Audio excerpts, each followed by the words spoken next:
चाहे वो सेक्स बहुत ही गंदा रहा हो, चाहे वो फ्यू सेकंड्स का ही रहा हो, लेकिन बहुत ज़्यादा सेक्सीएस्ट बॉडी पार्ट जो होता है मेल्स का, जो फीमेल्स को सबसे ज़्यादा अट्रैक्टिव लगता है। ऐसे कौन से वो ट्रेट्स हैं जिससे कि लड़की इंप्रेस हो जाए फर्स्ट मीटिंग? औरत को अपने जीवन में 4 टाइप के आदमी पसंद आते हैं। अगर आपके पार्टनर को कोई लड़की अच्छी लग रही है, उसने अगर 10 मिनट उससे बात कर भी ली तो ठीक है, इट्स ओके। आप कब तक घर की दाल रोटी खाओगे? कि अगर किसी मेल की बियर्ड जो है वो प्रॉपर नहीं आ रही, सपोज उसके पैचेस फॉर्म में आ रही है, तो इस टाइप के मेल्स को ना कभी भी बियर्ड नहीं रखनी चाहिए। There are lot of men जो अंडरवियर पहनते ही नहीं है, उनके लिए क्या कहना है? मतलब आपको लगता है कि हमारे देश में सेक्स ट्रेनिंग स्कूल्स होने चाहिए या नहीं होने चाहिए? आपके लिए प्रायोरिटी सेक्स करना नहीं होना चाहिए, परफॉर्म ना, कितनी देर की परफॉर्मेंस है।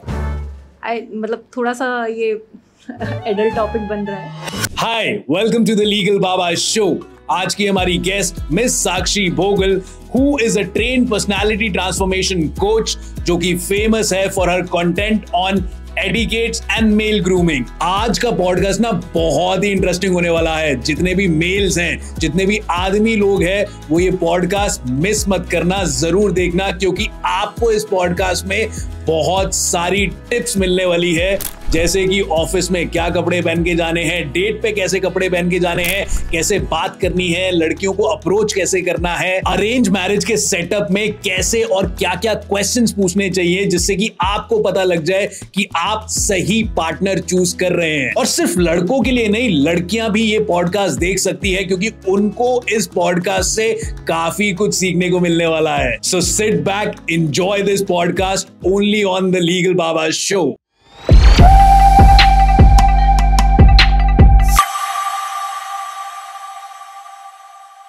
हाय साक्षी, आपका स्वागत है हमारे पॉडकास्ट पे and we been waiting for you. आपने टाइम निकाला, आप आई, thank you so much for that.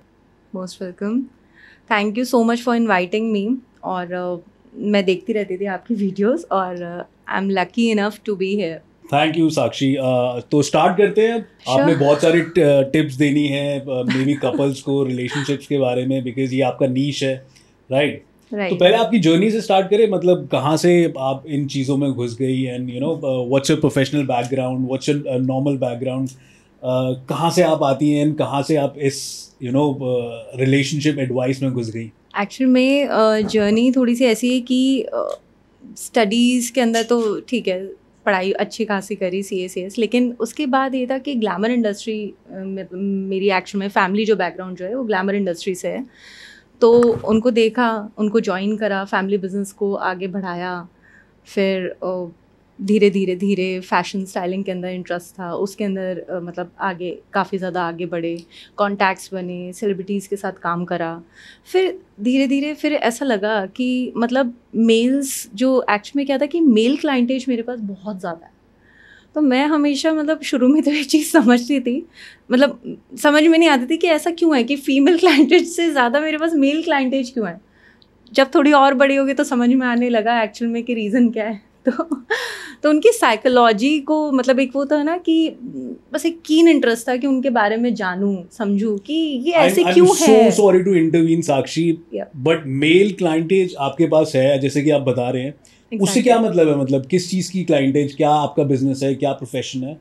Clientage है मेरे पास जो कि पर्सनालिटी ट्रांसफॉर्मेशन से रिलेटेड है। मतलब we work on the styling aspect, okay, उनका मेकअप एस्पेक्ट जो हो गया, ग्रूमिंग एस्पेक्ट हो गया, और इसके अलावा जो भी उनका एटिकेट्स एंड मैनर्स इसके अंदर आ गए। इनफैक्ट उनका जो थॉट प्रोसेस जो है उसके ऊपर भी हम लोग वर्क करते हैं, जिसके अंदर काउंसलिंग सेशंस जो होते हैं वो इसके अंदर आ जाते हैं। तो ये चीज़ है कि मतलब जितना मैंने समझा, जाना मेल्स के बारे में, तो मतलब एक्चुअली शुरू में ये था कि एक वो होता ना कि ये ऐसे है क्यों, इतने डिफरेंट क्यों हैं हम लोगों से हर चीज़ के अंदर, मतलब इतने क्लैशेस क्यों होते हैं। मतलब अपने ब्रदर को मैंने देखा और मतलब जो भी फैमिली के अंदर होते हैं, तो मैंने कहा ये अलग हैं, थोड़े अलग है। तो फिर जब शुरू में ऑकवर्ड लगता था, धीरे धीरे समझ में आने लगा कि एक्चुअल में उनकी है ही वो ऐसे, उन नेचर ही उनका ऐसा है। तो अब उनकी बहुत सारी चीज़ें इतना इफेक्ट नहीं करती, क्योंकि समझ में आ जाता है क्या है। पहले मतलब अब ऐसा लगता है कि हाँ, कि अब उनको समझ सकता है, ईजी है, अब इतना डिफिकल्ट नहीं होता मेल्स को समझना। वो तो ऑब्वियसली आप समझ सकते हैं because you been teaching a lot of males. मैंने आपकी रील्स में भी देखा है, सोशल मीडिया पे भी देखा है, and you are making a good content यार. And I am really impressed. So that is why I have called you here. And ताकि हमारी जनता को भी पता लगे कि मेल्स की क्या साइकोलॉजी होती है, मेल्स को कैसे टैकल कर सकते हैं. आदमी लोगों का बहुत ज़्यादा बहुत बड़ा इशू है इस समाज में. तो उनके बारे में बताइए ना आप कुछ. मतलब आप क्या कह रहे हैं कि व्हाई मेल्स आर डिफरेंट, आपको ऐसा क्यों लगा? मेल्स ना एक्चुअल में बहुत ज़्यादा प्रैक्टिकल होते हैं. उनका हर चीज़ के अंदर एक प्रैक्टिकल ओपिनियन होता है, जजमेंट होता है, और वो इतने ज़्यादा इमोशनल नहीं होते हैं in comparison of females. Females हर चीज़ के अंदर इमोशंस डालती हैं. उनको हर चीज़ एक एक्चुअल में एक छोटा सा एक एग्जाम्पल लेती हूँ मैं आपके सामने. आज दो फीमेल्स आपस में बात कर रही होंगी ना, वो जनरली या तो अपने अफेयर्स के बारे में बात कर रही होंगी, अपने बॉयफ्रेंड के बारे में बात कर रही होंगी, या फिर पापा ने ऐसे करा, मम्मा ने ऐसे किया, इन सब चीज़ों के बारे में बात करेंगे. लेकिन अगर दो मेल फ्रेंड्स आपस में बात कर रहे हैं तो आई थिंक वो ना शायद 5 या 10 मिनट ही किसी लड़की के बारे में बात करते होंगे, या फिर वहाँ से कोई गुजर रही है, यार ये अच्छी लग रही है, सुंदर दिख रही है. उसके बाद उनके बारे में उनकी जो बात होती है ना, वो बात होती है यार नई गाड़ी लेनी है, नया घर लेना है.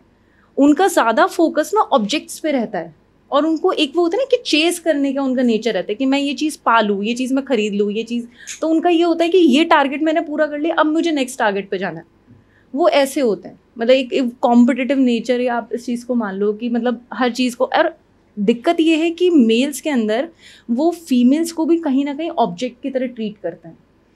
जैसे सपोज़ कि उन्हें कोई लड़की अच्छी लग रही है, उन्होंने उसके लिए एफर्ट्स करे, काफ़ी सारे एफर्ट्स करे. अब वो उनकी गर्लफ्रेंड है. अब जैसे ही वो गर्लफ्रेंड बन जाएगी, उनके माइंडसेट में आएगा कि यार अब तो मुझे मिल गई है, अब तो मैंने उसको खरीद के घर में सजा लिया एक सोफे के जैसे. अब उसको इतना ध्यान देने की कहाँ से ज़रूरत है. अब वो घर पे है, बीवी है, काम कर रही है घर का, ठीक है, उसको घर में पड़े रहने दो, अब हम नेक्स्ट टारगेट पे चलते हैं. तो मेल्स क्या होता है, वो अपने आप को ना टारगेट पे टारगेट देते जाते हैं, और वो हर एक चीज़ को ऑब्जेक्टिफाई कर देते हैं. ओके, ये चीज़ है. So I guess that is the main reason कि शादी होने के बाद मेल्स के सबसे ज़्यादा एक्स्ट्रा मैरिटल अफेयर्स रहते हैं. Correct me if I am wrong. मतलब लड़कियों के भी होते हैं बट लड़कों के ज़्यादा होते हैं, ऐसा कोई रेशियो है डिफाइंड? नहीं, एक्चुअल में क्या होता है कि ना एक्स्ट्रा मैरिटल अफेयर ना किसी का भी हो सकता है. ऐसा कुछ नहीं है कि सिर्फ मेल्स ही करते हैं, ऐसा कुछ नहीं है कि फीमेल्स ही करती हैं. बात सीधी सी ये है कि आप चीज़ों को, रिलेशन को आप कितनी वैल्यू देते हो, वो चीज़ मैटर करती है ना. और अगर देखो, वी आर ह्यूमन, हमें कोई भी पसंद आ सकता है कभी भी किसी भी टाइम. ठीक है, फीमेल्स को भी ये चीज़ समझनी चाहिए कि अगर कोई सपोज़ कि अगर आपके पार्टनर को कोई लड़की अच्छी लग रही है, उसने अगर 10 मिनट उससे बात कर भी ली तो ठीक है, इट्स ओके. मतलब आप कब तक घर की दाल रोटी खाओगे, कभी तो आपका वो टेस्ट बड चेंज होगा ना. तो आप इन सब चीज़ों को थोड़ा सा नॉर्मल रखो. आप ठीक है, आप अपने रिलेशनशिप के अंदर कुछ ऐसे पॉइंटर्स सेट कर दो कि अगर ऐसा कुछ होता है तो फिर वो मेरे लिए टॉलरेबल नहीं होगा. लेकिन ये नहीं कि आप बेसिक से बेसिक चीज़ के अंदर आप वो ऐसे करो. जैसे आप सपोज बीइंग अ वुमन, अगर मैं अपने पार्टनर को ये बोलूँ कि आप किसी भी लड़की से बात नहीं करोगे, आपके फ़ोन में किसी का भी फीमेल का नंबर नहीं होना चाहिए, क्या ये प्रैक्टिकली पॉसिबल है? बहुत सारी लड़कियां हैं जो रोकती टोकती अपने बॉयफ्रेंड्स को, अपने पतियों को, अरे कहाँ पे हो, 2-2 मिनट बाद फ़ोन मिलाती हैं, हर मतलब आधे घंटे में खबर चाहिए. तो क्या मतलब इसका क्या साइकोलॉजी है, मेल्स पे क्या इफेक्ट पड़ता है इस चीज़ का? मेल्स का इफेक्ट ये पड़ता है कि ये तो इतना ज़्यादा इरिटेट कर रही है, इस हमें कहीं ना कहीं सुकून चाहिए, शांति चाहिए, चलो हम एक नई लड़की ढूंढते हैं. अच्छा, ये वे आउट होता है मेल्स के लिए? एग्जैक्टली. तो ये मोस्टली होता है, एवरी टाइम ऐसे ही होता है? मतलब देखो क्या होता है कि ना मेल्स ना अक्सर ऐसा करते हैं, है ना. क्योंकि उनको ना दिमाग से कहीं ना कहीं एक पीस चाहिए. उनको भी एक पार्टनर चाहिए ऐसा जिसके साथ वो अपनी फीलिंग्स शेयर कर सके, अपनी कोई बात शेयर कर सके. लेकिन अब आप एक चीज़ बताओ, जैसे सपोज़ एक वुमन है जो अपने हस्बैंड पे इतना ज़्यादा डाउट करती है, ठीक है, और उस हस्बैंड के ऑफिस में एक न्यू ज्वाइनिंग होती है एक फ़ीमेल की. फ़ीमेल उनसे बात करती है, उन दोनों के बीच में कॉन्वर्सेशन होती है. अगर बाय चांस वो मेल जाके अपनी वाइफ को बता दे कि मेरे ऑफिस में न्यू ज्वाइनिंग हुई है, वो लड़की बहुत अच्छी है, डिसेंट है, अच्छे परिवार से है, मुझसे बात करती है, क्या उसकी वाइफ उस चीज़ को टॉलरेट करेगी? नहीं करेगी. वो जितनी बार ऑफिस के लिए रेडी होगा ना, मॉर्निंग में मिरर के सामने, इतना क्यों तैयार हो रहे हो, आज हमने ये शर्ट क्यों पहनी है, इतने ये परफ्यूम क्यों लगाया है, तो फीमेल्स को ना वो वहाँ पे फिर मेल ये सोचते हैं यार इतना इरिटेट कर रही है, इससे बेटर तो उसको बताओ मत, चुपचाप सुख शांति से वो चीज़ चलते रहो। लेकिन वहीं पे अगर आप एक अंडरस्टैंडिंग पार्टनर हो, आप इस चीज़ को इस तरह से ट्रीट करो कि यार ठीक है, इट्स ओके। ऐसा हो ही नहीं सकता कि उनकी कोई फीमेल फ्रेंड ना हो, फीमेल कॉलीग्स, आपके कलीग्स ना हो, या फिर मेल्स के लिए, मतलब मेल को भी ये चीज़ समझनी चाहिए कि उनकी भी वाइफ के फ्रेंड, मेल फ्रेंड्स हो सकते हैं। करेक्ट। ऐसा नहीं है कि आप ये चीज़ ना मतलब दोनों जगह एप्लीकेबल होती है, लेकिन आप ज़बरदस्ती इतना ज़्यादा एक दूसरे पे रोक टोक करोगे, वो भी आजकल के जो जनरेशन चल रही है उसके अंदर सिचुएशन में, तो फिर आपके जो क्लैशेस के चांसेस हैं वो बहुत ज़्यादा बढ़ जाता है। क्योंकि एक आदमी एक लिमिट तक ही दबता है अपने पार्टनर से, वो भी वो सिर्फ इसलिए दबता है क्योंकि उसको कहीं ना कहीं ये होता है कि यार चलो लड़ाई ना हो, सुख शांति से चीज़ें चलती रहें, कलेश ना हो घर में इस चीज़ को लेके। और अगर बार बार ये सारी चीज़ें होंगी तो कलेश तो होंगे ना। करेक्ट, ये चीज़ है। अग्रीड। आदमियों का बस एक बेसिक नेचर ये है कि उनको कलेश नहीं चाहिए, उनको झिकझिक नहीं चाहिए, वो एंजॉय करना चाहते हैं क्योंकि ऑलरेडी वो बहुत सारी चीज़ों से गुजर रहे होते हैं। उनके ऑफिस का प्रेशर होता है, उनको EMIs भरने का टेंशन होता है, उनको अचीवमेंट का टेंशन होता है, ऑफिस में जो भी इश्यूज़ होते हैं उन सारी चीज़ों के इश्यूज़ होते हैं। तो इतने सारे प्रेशर के साथ अगर घर आके भी, घर में घुसते के साथ ही अगर वाइफ टिक टिक टिक टिक टिक चालू कर देगी, तो ऐसी औरत किसको पसंद आएगी? किसी को भी नहीं पसंद आएगी। तो ऐसे रिलेशनशिप ज़्यादा टाइम टिकेंगे ही नहीं, ख़त्म हो जाएंगे। आपने सीक्रेसी की बात करी अभी, मतलब अगर इतनी चिक चिक कर रही है वाइफ तो उनको बताए मत, keep it as a secret, ये बात आपने करी। मतलब अब I am so much concern with the secrecy in a relationship.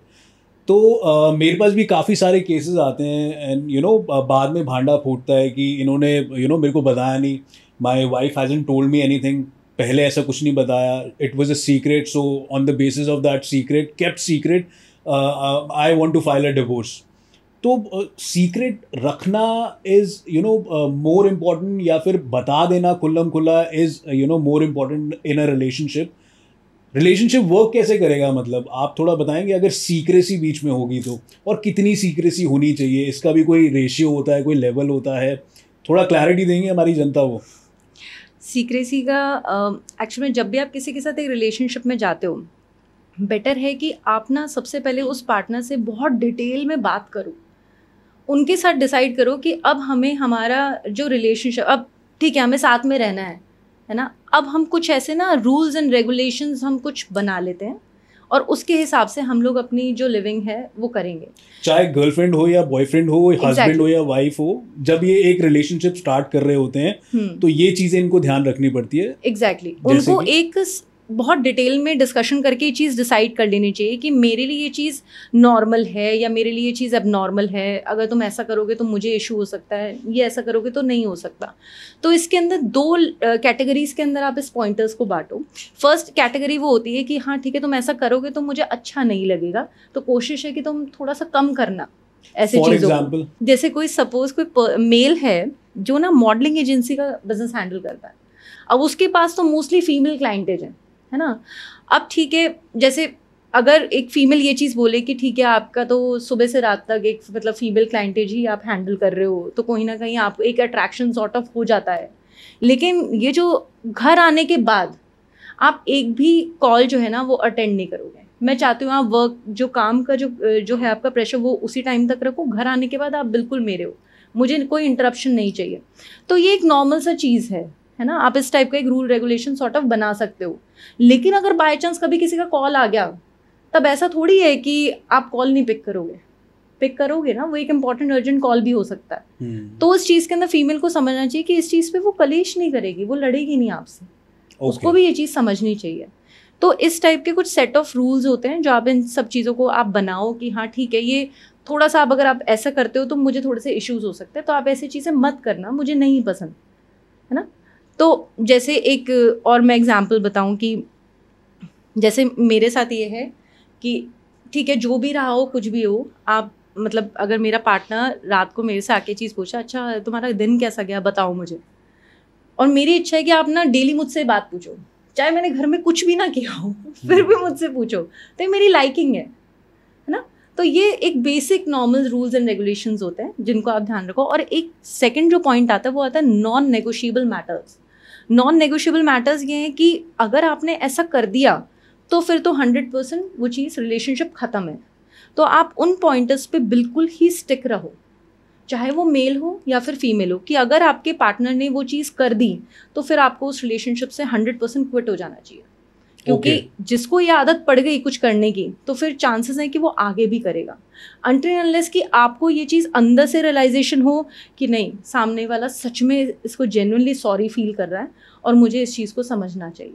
कुछ रूल्स बताओ ना आप, मतलब आप इतना ज्ञान देते हो सोशल मीडिया पे, तो कुछ सेट ऑफ रूल्स बताओ। लाइक इफ एक गर्लफ्रेंड और बॉयफ्रेंड रिलेशनशिप में आ रहे हैं, we not talking about husband wife, हम एक गर्लफ्रेंड बॉयफ्रेंड का एग्जांपल लेते हैं, तो ऐसे क्या 4-5 सेट ऑफ रूल्स होने चाहिए उनको एक रिलेशनशिप स्टार्ट करने के लिए और अपने टर्म्स एंड कंडीशंस बनाने के लिए?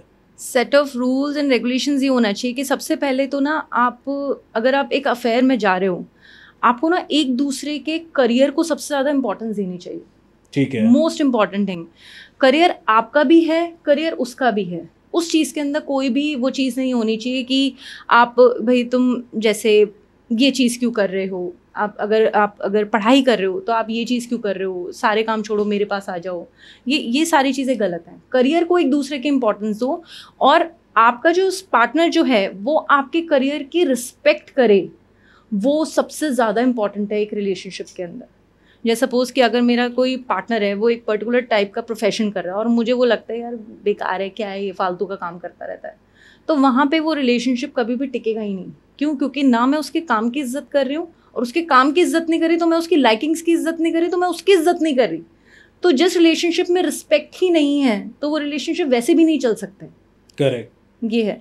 तो फर्स्ट पॉइंटर आप कह रहे हो कि करियर और प्रोफेशनल रिस्पेक्ट होनी चाहिए।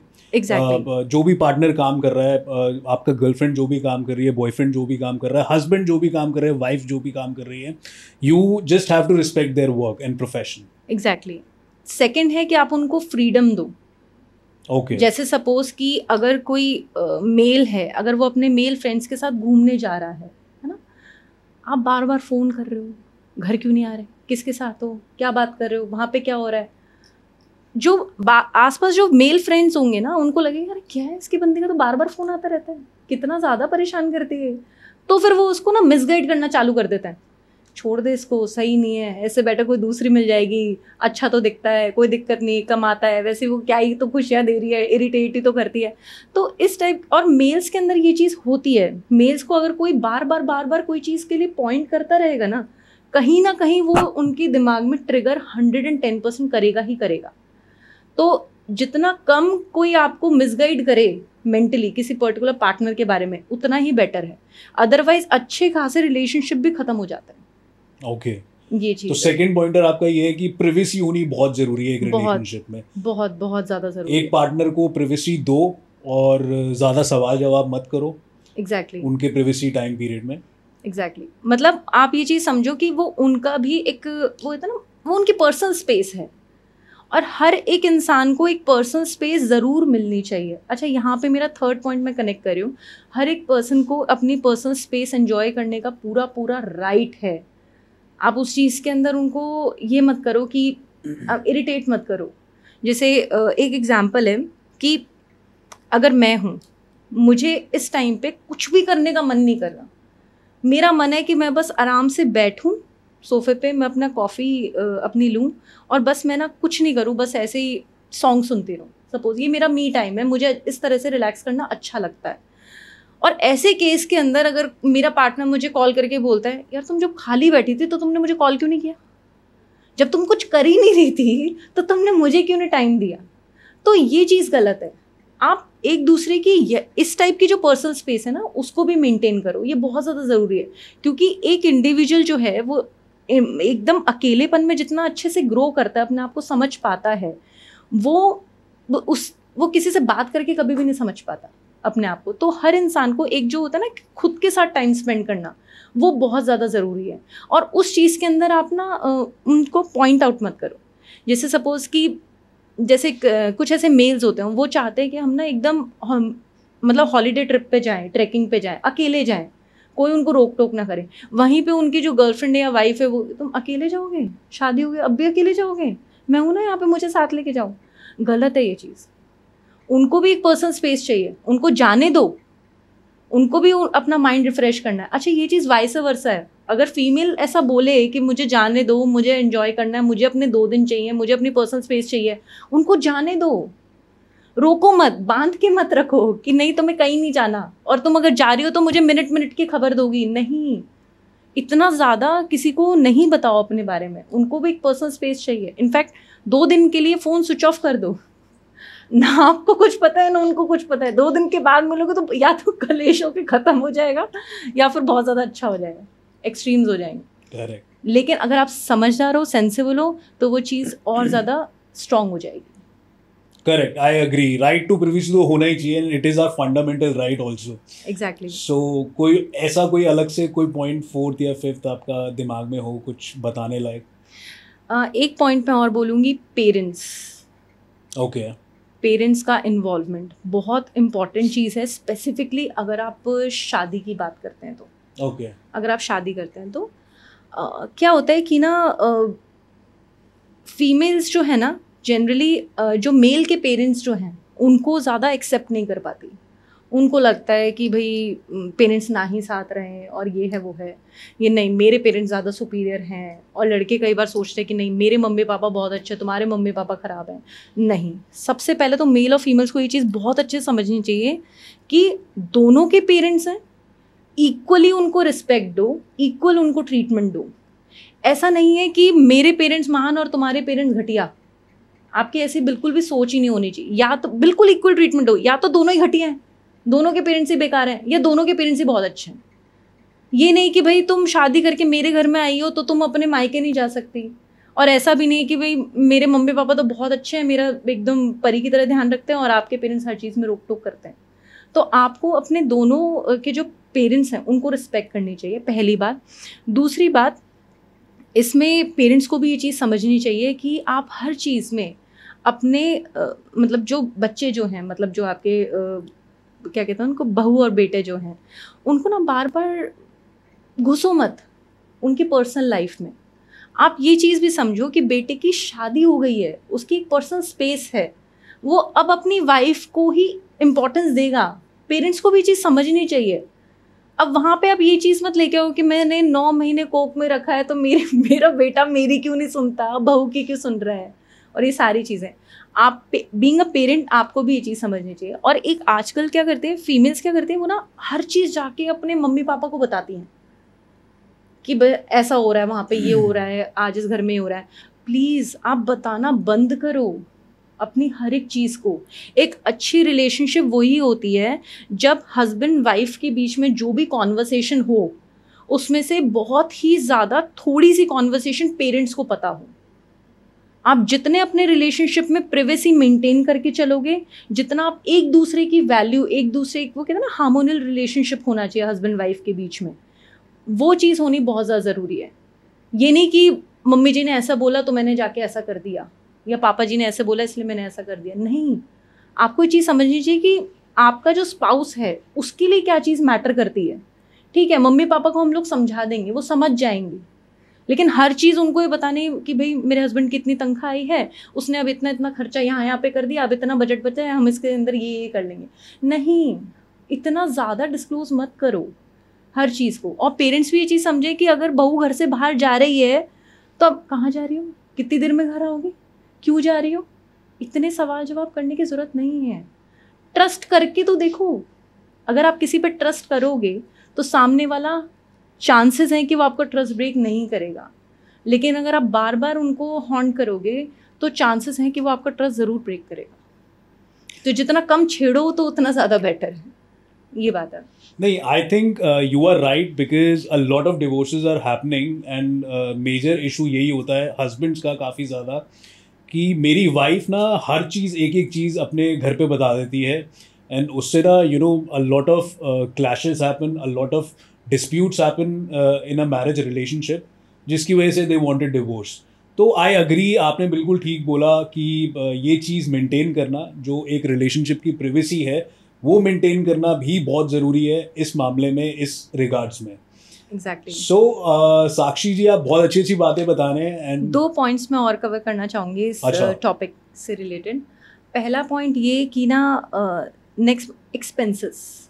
ओके। अगर हम एक्सपेंसेस की बात करें तो ये ना एक्चुअल में क्या होता है कि ना मेल और फीमेल जो पार्टनर्स हैं उनको ये चीज़ समझनी चाहिए कि एक्सपेंसेस किस तरह से होने चाहिए। ये नहीं कि बीइंग अ फीमेल आप पूरे 100% अपने मेल पार्टनर पे डिपेंडेंट हो जाओ कि भाई सारे खर्चे तो अब तुमने ही उठाने हैं, है ना। और ये भी सही नहीं है कि भाई आजकल वो 50-50 का रूल हम अपनाएंगे कि हम रेस्टोरेंट में भी जा रहे हैं तो हम लोग स्प्लिट करेंगे, ऐसा नहीं है। आपको कुछ चीज़ों को बीइंग इन अ रिलेशनशिप ये समझनी चाहिए कि हम लोग कुछ एरियाज डिसाइड कर सकते हैं कि जैसे सपोज़ कि मेल की चीज़ डिसाइड करे कि मैं जितना भी कमाऊँगा उससे हमारे सारे खर्चे चलेंगे, हमारी सारी ईएमआईज़ जाएंगी, हमारे सारे के सारे एक्सपेंसेस बेयर करेंगे। फीमेल जो भी कमाएगी, मेरी वाइफ जो भी कमाएगी, उससे हम लोग सेविंग्स करेंगे। तो इस टाइप का आपको एक कॉर्डल अंडरस्टैंडिंग आपको रखनी पड़ेगी अपने एक्सपेंसेस को लेके कि हमें किस हिसाब से वो चीज़ चलनी है। इससे क्या होगा कि आपका फाइनेंशियल मैनेजमेंट भी बहुत अच्छे से हो जाएगा, आपका रिलेशनशिप भी ख़राब नहीं होएगा। और ये कुछ ऐसे अच्छा मेल्स की आदत होती है कि फीमेल जब भी खर्चा कर देती है ना, उनको हर एक चीज़ की रिपोर्टिंग चाहिए। तुमने इतने पैसे कहाँ खर्च करे, यहाँ ये कहाँ खर्च करा, इसको तुमने इसको इतने क्यों दिए, तुमने इतने की शॉपिंग क्यों करी। नहीं, आप हर चीज़ का एक बजट डिसाइड कर दो ना। तो इस तरह से अगर आप फाइनेंशियल मैनेजमेंट अच्छे से करोगे तो फिर आपका रिलेशनशिप भी और अच्छा चलेगा। ओके, ये है। दैट्स अ गुड पॉइंट यार। I mean a lot of divorces also happen on this ground as well and I can relate it to these points as well. आपकी मैं एक रील देख रहा था जिसमें आप कोई शू गेम से रिलेटेड बात कर रहे थे। आई मीन कोई लड़का अगर डेट पे जाता है, कोई लड़की डेट पे जाती है, तो what all things they want to, I mean they should consider और they should keep in mind कि हाँ मेरा ये रिलेशनशिप बन पा रहा है या नहीं बन पा रहा है। आई मीन मेरे से वो लड़की इम्प्रेस हो पा रही है या वो लड़का इम्प्रेस हो पा रहा है या नहीं हो पा रहा। तो इसकी कोई ट्रिक्स होती हैं? देखो, I will be very honest and straightforward in this. Male और फीमेल को ना अपना जो थॉट प्रोसेस जो है, अपना जो ओपिनियन है, थोड़ा सा आजकल की जनरेशन को स्पेसिफिकली चेंज करना चाहिए। पहला ये कि मेल्स को क्या होता है कि जब भी वो किसी लड़की से मिलने जाते हैं ना, किसी भी लड़की से मिलेंगे, और ऑब्वियसली अगर वो किसी को टाइम दे के मिल रहे हैं इस तरह से, तो डेफिनेटली कोई ब्यूटीफुल वुमन ही होगी, अरे घर से तो वो मिलेंगे भी नहीं। तो कोई सुंदर लड़की से वो मिलने जाते हैं ना, तो उनका फर्स्ट थॉट वो जाता है, वो रहता है कि मुझे इसके साथ I just want to sleep around with her, है ना। तो वो थॉट प्रोसेस मेल्स का ज़रूर चेंज होना चाहिए कि आप पहली चीज़ में वो चीज़ सोचो कि नहीं मुझे तो कुछ करना है इसके साथ। बाद में जाके उनका ओपिनियन चेंज होता है जब उनको पता लगता है कि नहीं ये तो अच्छी लड़की है, ये नहीं करेगी कुछ। तो अगर आप हो ही प्ले बॉय तो फिर आप वो समझोगे कि नहीं इसको मैं मैनिपुलेट करके या तो कर लूँगा या फिर मैं छोड़ दूंगा, दूसरा ऑप्शन सर्च करूँगा। और अगर आप सच में एक अच्छे इंसान हो तो आप सोचोगे नहीं यार अच्छी लड़की मिली है, शायद मैं इसके साथ एक सीरियस रिलेशनशिप में जा सकता हूँ और एक लॉन्ग टर्म रिलेशनशिप के अंदर मैं एंटर हो सकता हूँ। तो पहला जो है ना मेल का जो ओपिनियन है कि भाई पहले इंस्टेंस में लड़की देखते कि यार मैं कुछ करूँगा, एक तो वो चीज़ चेंज होनी चाहिए। दूसरा ये कि फीमेल्स का भी कहीं ना कहीं पॉइंट ऑफ व्यू, एक्चुअल में क्या होता है फीमेल के अंदर ना मिक्स चेंज ओपिनियंस होते हैं। कुछ ऐसी फीमेल्स जो हैं आजकल की, उनको लगता है कि मैं तो खर्चा कराऊंगी इसलिए जा रही हूँ, मैं अच्छे रेस्टोरेंट में जाऊंगी, कुछ ना कुछ शॉपिंग होगी, ये होगा वो होगा, टाइम पास होगा, इसलिए वो कई बार चली जाती हैं। कुछ ऐसी फीमेल्स होती हैं जो जेन्युइनली ये सोचती है कि यार शायद ये लड़का अच्छा निकल जाए तो हाँ मैं एक अच्छे रिलेशनशिप के अंदर एंटर हो सकती हूँ, है ना। तो फीमेल्स के अंदर मिक्स टाइप के ओपिनियन। मुझे ऐसा लगता है कि मेल और फीमेल को ना अपना ओपिनियन ऐसा होना चाहिए कि हमें ना एक अच्छे कॉर्डियल रिलेशनशिप के अंदर एंटर करना है, एक अच्छा नेटवर्क अपना क्रिएट करना है, और इसी के रिगार्डिंग हम लोग मिल रहे हैं। बाकी धीरे बात करते करते आपको सामने वाले का ओपिनियन अपना समझ में आने लग जाता है कि ये कितना चालू है और कितना सीधा है। नहीं, बट मुझे पता कैसे लगेगा, मतलब मैं किसी लड़की के साथ किसी गर्लफ्रेंड, मतलब I have just met a person online, अगर कोई भी XYZ लड़का है, उसने किसी लड़की से ऑनलाइन मिला है, वो किसी जैसे टिंडर हो गया, टिंडर पे मिला है and they are just meeting for the first time, तो वो लड़का बात कर रहा है, जैसे कि आपने बताया कि दिमाग में वो चीज़ नहीं रखनी कि पहली बारी में सोने सुलाने की बात नहीं करनी। तो बट हम बात कर रहे हैं, नेटवर्किंग हो रही है, बट मुझे पता कैसे लगेगा, लड़के को कैसे पता लगेगा कि वो लड़की इंप्रेस हो रही है उससे या नहीं हो रही, और लड़की को कैसे पता लगेगा कि लड़का इंप्रेस हो रहा है या नहीं हो रहा। ये सिग्नल्स क्या होते हैं? Because I have seen your reel जिसमें आप कोई शू गेम की बात कर रही थी, तो वो क्या चीज़ थी? देखो क्या होता है कि ना, फीमेल्स के लुक्स को इम्पोर्टेंस दी जाती है और मेल्स के जो कैरेक्टर, उनका जो वे ऑफ स्टाइल होता है, इन सब चीज़ों को इम्पोर्टेंस दी जाती है। वो कहता है ना कि औरत की सूरत देखी जाती है और आदमी की सीरत देखी जाती है। अच्छा। ये हाँ, ये फैक्ट है। एक कोई भी फीमेल ना किसी भी टाइप के लुक्स के आदमी से इम्प्रेस हो सकती है। ऐसा कुछ नहीं है कि एक फीमेल जो है एक बहुत गुड लुकिंग आदमी से ही इम्प्रेस होगी, ऐसा कुछ भी नहीं है। एक ब्यूटीफुल वुमन को भी एक अगली लुकिंग मैन पसंद आ सकता है। उसके पीछे रीज़न ये है कि the way you approach to her, वो सबसे ज़्यादा इंपॉर्टेंट है। जो आप कह रहे हो ना कि वो पसंद आ रहा है नहीं आ रहा है, उसके अंदर कुछ ऐसे अगर आप ट्रेड्स को फॉलो कर लो तो चांसेस बहुत ज़्यादा ब्राइट हैं कि लड़की को आप पसंद आ ही जाओगे। ओके। तो यहाँ पे बात ट्रेड्स की है, और फिर उसके हाव भाव से वो कितना इंटरेस्ट ले रही है, उससे आप जज कर सकते हो कि वो आप में इंटरेस्टेड है या नहीं है। और अगर वो लड़की बोले कि नहीं है, मुझे तो जाना है, मम्मी का फ़ोन आ रहा है, मेरा मन नहीं है, तुम बिल पे कर दो, मुझे जिम जाना है, फलाना है, चलते हैं, अब मन नहीं लग रहा, कहीं और चलते हैं, तो आप इस चीज़ से समझ जाओ कि लड़की आप में इंटरेस्टेड नहीं है। इंटरेस्टेड नहीं, तो इस चीज़ से पता लग जाता है। ऐसे कौन से ट्रेट्स होते हैं कि जो ना लड़का फॉलो करे, एक लड़के को वो ट्रेट्स फॉलो करने चाहिए? ऐसे कौन से वो ट्रेट्स हैं जो कि जिससे कि लड़की इंप्रेस हो जाए फर्स्ट मीटिंग में?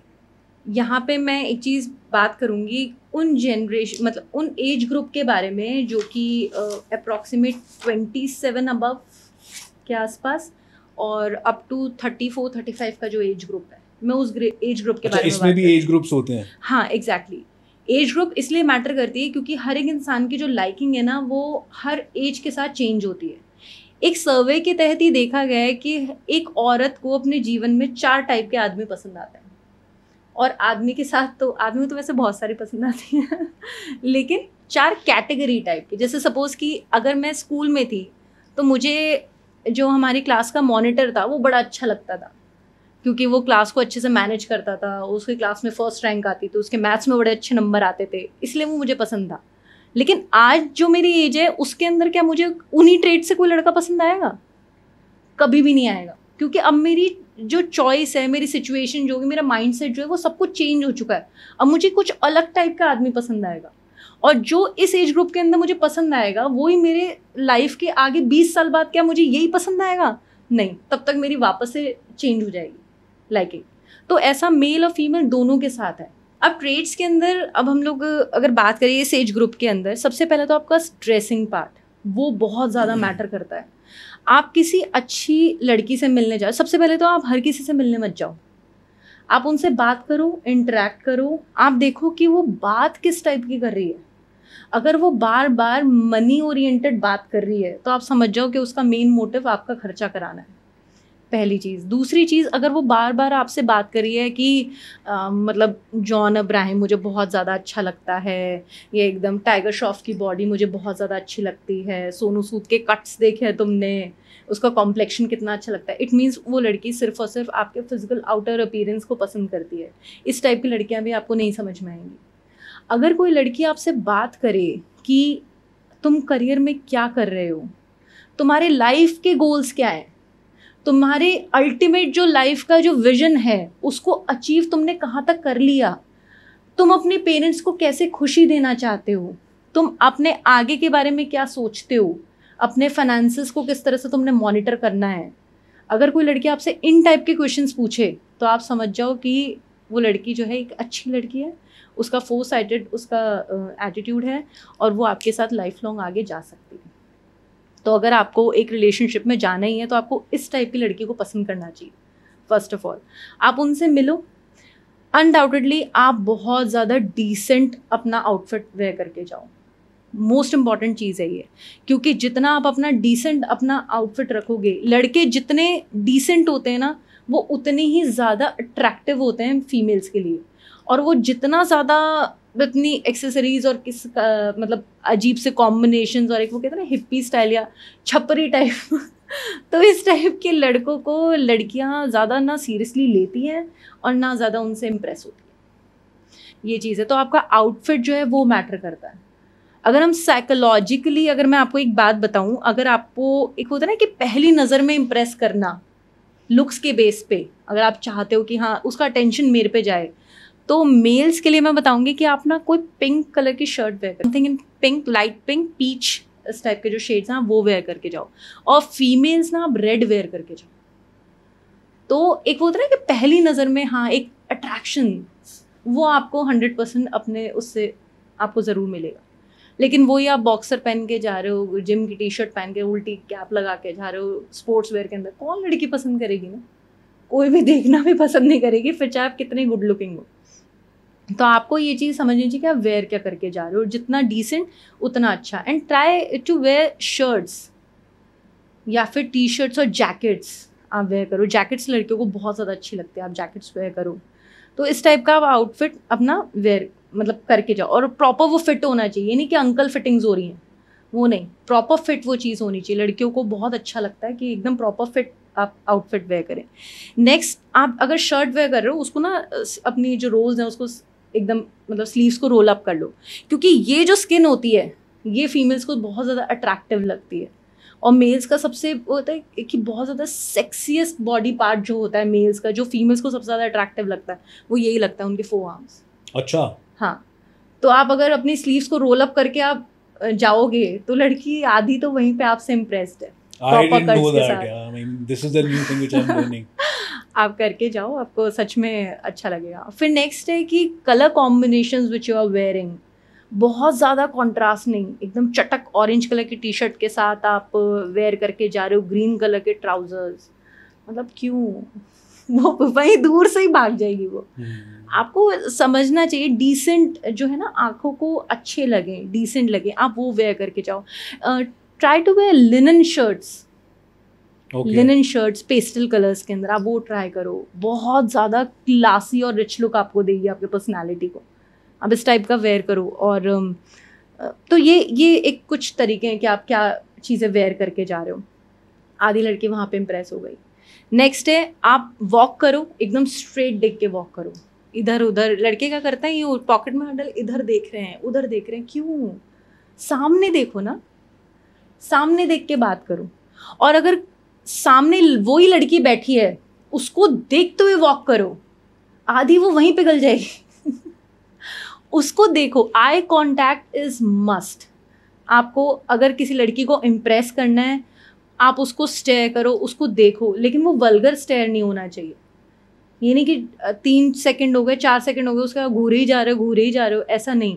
Okay. आप उसको देखो, कॉन्फिडेंटली उसको देखो, वो चीज़ लड़कियों को बहुत अच्छी लगती है। जितने कॉन्फिडेंस के साथ जाके आप आगे खुद बढ़ के अप्रोच करोगे तो लड़की उतनी ही आपसे इम्प्रेस होगी। लेकिन सबसे बड़ा प्रॉब्लम क्या है कि 90% मेल्स ये सोचते हैं कि हम लीग में ही नहीं है। मतलब वो ये सोचते हैं कि इतनी सुंदर लड़की हमें क्यों पसंद करेगी, हम तो लीग में ही नहीं है। Okay. हम तो उसके लायक ही नहीं है, तो हमें अप्रोच भी नहीं करना चाहिए। Okay. तो ये एक सबसे बड़ी गलतफहमी है। अगर आप ये चीज़ सोचते हो तो एक तो आप अपना नुकसान कर रहे हो, है ना, दूसरा शायद आप लीग में थे। Okay. लेकिन आपने अपने आप को बहुत ज़्यादा हल्के में ले लिया, तो इसलिए लड़की भी हाथ से चली जाती है। तो बेटर ये है कि आप कैसे भी हो आपको अप्रोच ज़रूर करना चाहिए। और फीमेल्स जो है सबसे ज़्यादा ना कॉन्फिडेंस से वो होती हैं, मतलब इम्प्रेस होती हैं। नेक्स्ट ये पॉइंट है, बहुत ज़्यादा फ्लैटरिंग बातें मत करो उनके साथ।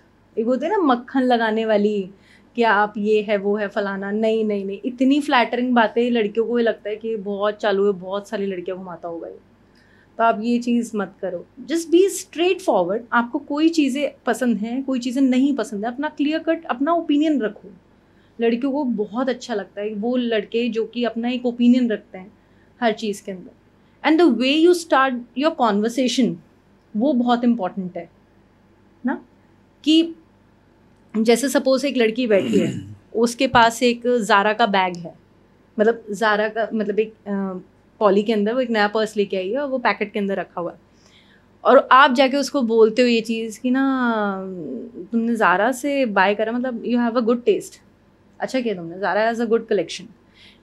ये एक वो होती है ना पिकअप लाइन्स, ये बहुत ज़्यादा वो चीज़ होती है। बजाय आप ये चीज़ उनको बोलो you are the most beautiful woman यहाँ पे जो बैठी हुई है, नहीं, लड़कियाँ फिर और ज़्यादा भाव खाने लग जाती हैं। ये चीज़ है। तो द वे यू अप्रोच वो बहुत ज़्यादा मैटर करती है। जितने आप अपने आप को डिसेंट शो करोगे उतना लड़की आपसे इम्प्रेस होगी, लेकिन कॉन्फिडेंस के साथ इतना भी डिसेंट नहीं कि आपके मुंह से ही आवाज़ नहीं निकल रही है। वो बहुत ज़्यादा इम्पॉर्टेंट है कि लड़कियों को ये सारी चीज़ें अच्छी लगती हैं मेल्स की।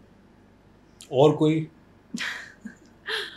और तो बस कि आप उनसे बात करो। और अच्छा, जो आपने शू गेम की जो बात कही थी वो ये होती कि जब कोई फीमेल किसी लड़के से मिलती है, अगर वो एक अच्छे रिलेशनशिप में जाना चाहती है, अगर उसका माइंडसेट ये है, तो वो शुरू में ना थोड़ी सी वो होती है ना घबराई हुई सी, बहुत ज़्यादा एकदम सिमटी सिमटी सी, जैसे मैं अभी बैठी हूँ उस टाइप से एकदम कोजी कोजी सी वो बैठती है और थोड़ी सी उसको हेजिटेशन हो रही होती है, उससे घबरा रही होती है, इतना उसका कॉन्फिडेंस लेवल नहीं होता, इधर उधर देख रही होती है।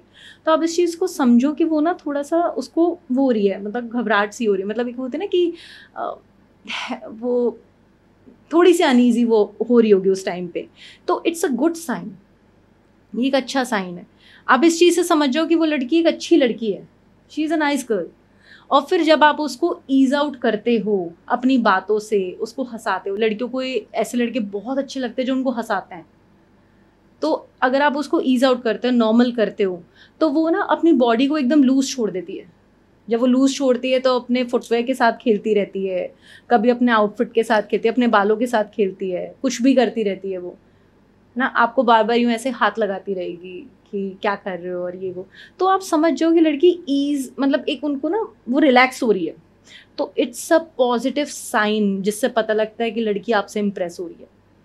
अगर आपकी एंटायर मीटिंग में लड़की ज़्यादा बात नहीं कर रही है, कोजी कोजी फील कर रही है, ज़्यादा कोई जब आप जितना आपने पूछा उतनी ही बातों का वो जवाब दे रही है, और फिर उसके बाद वो कहीं ना कहीं आपसे कहती है कि आई थिंक अब चलना चाहिए, बहुत देर हो गई, पापा का कॉल आ रहा है या घर से फ़ोन आ रहा है, जो भी है, तो समझ जाओ वो मीटिंग सक्सेसफुल नहीं रही है। एक मैं आपको एक और तरीका मैं बताऊँगी। जब भी आप किसी पर्सन से मिलने जाओ, है ना, जिससे आपने अच्छे से बात करी है और आपकी फर्स्ट मीटिंग है और आप दोनों की इंटेलेक्चुअल कॉन्वर्सेशन हुई है, तो बेटर है कि आप उसके ना सामने जाके मत बैठो, आप उनके पास में जाके बैठो।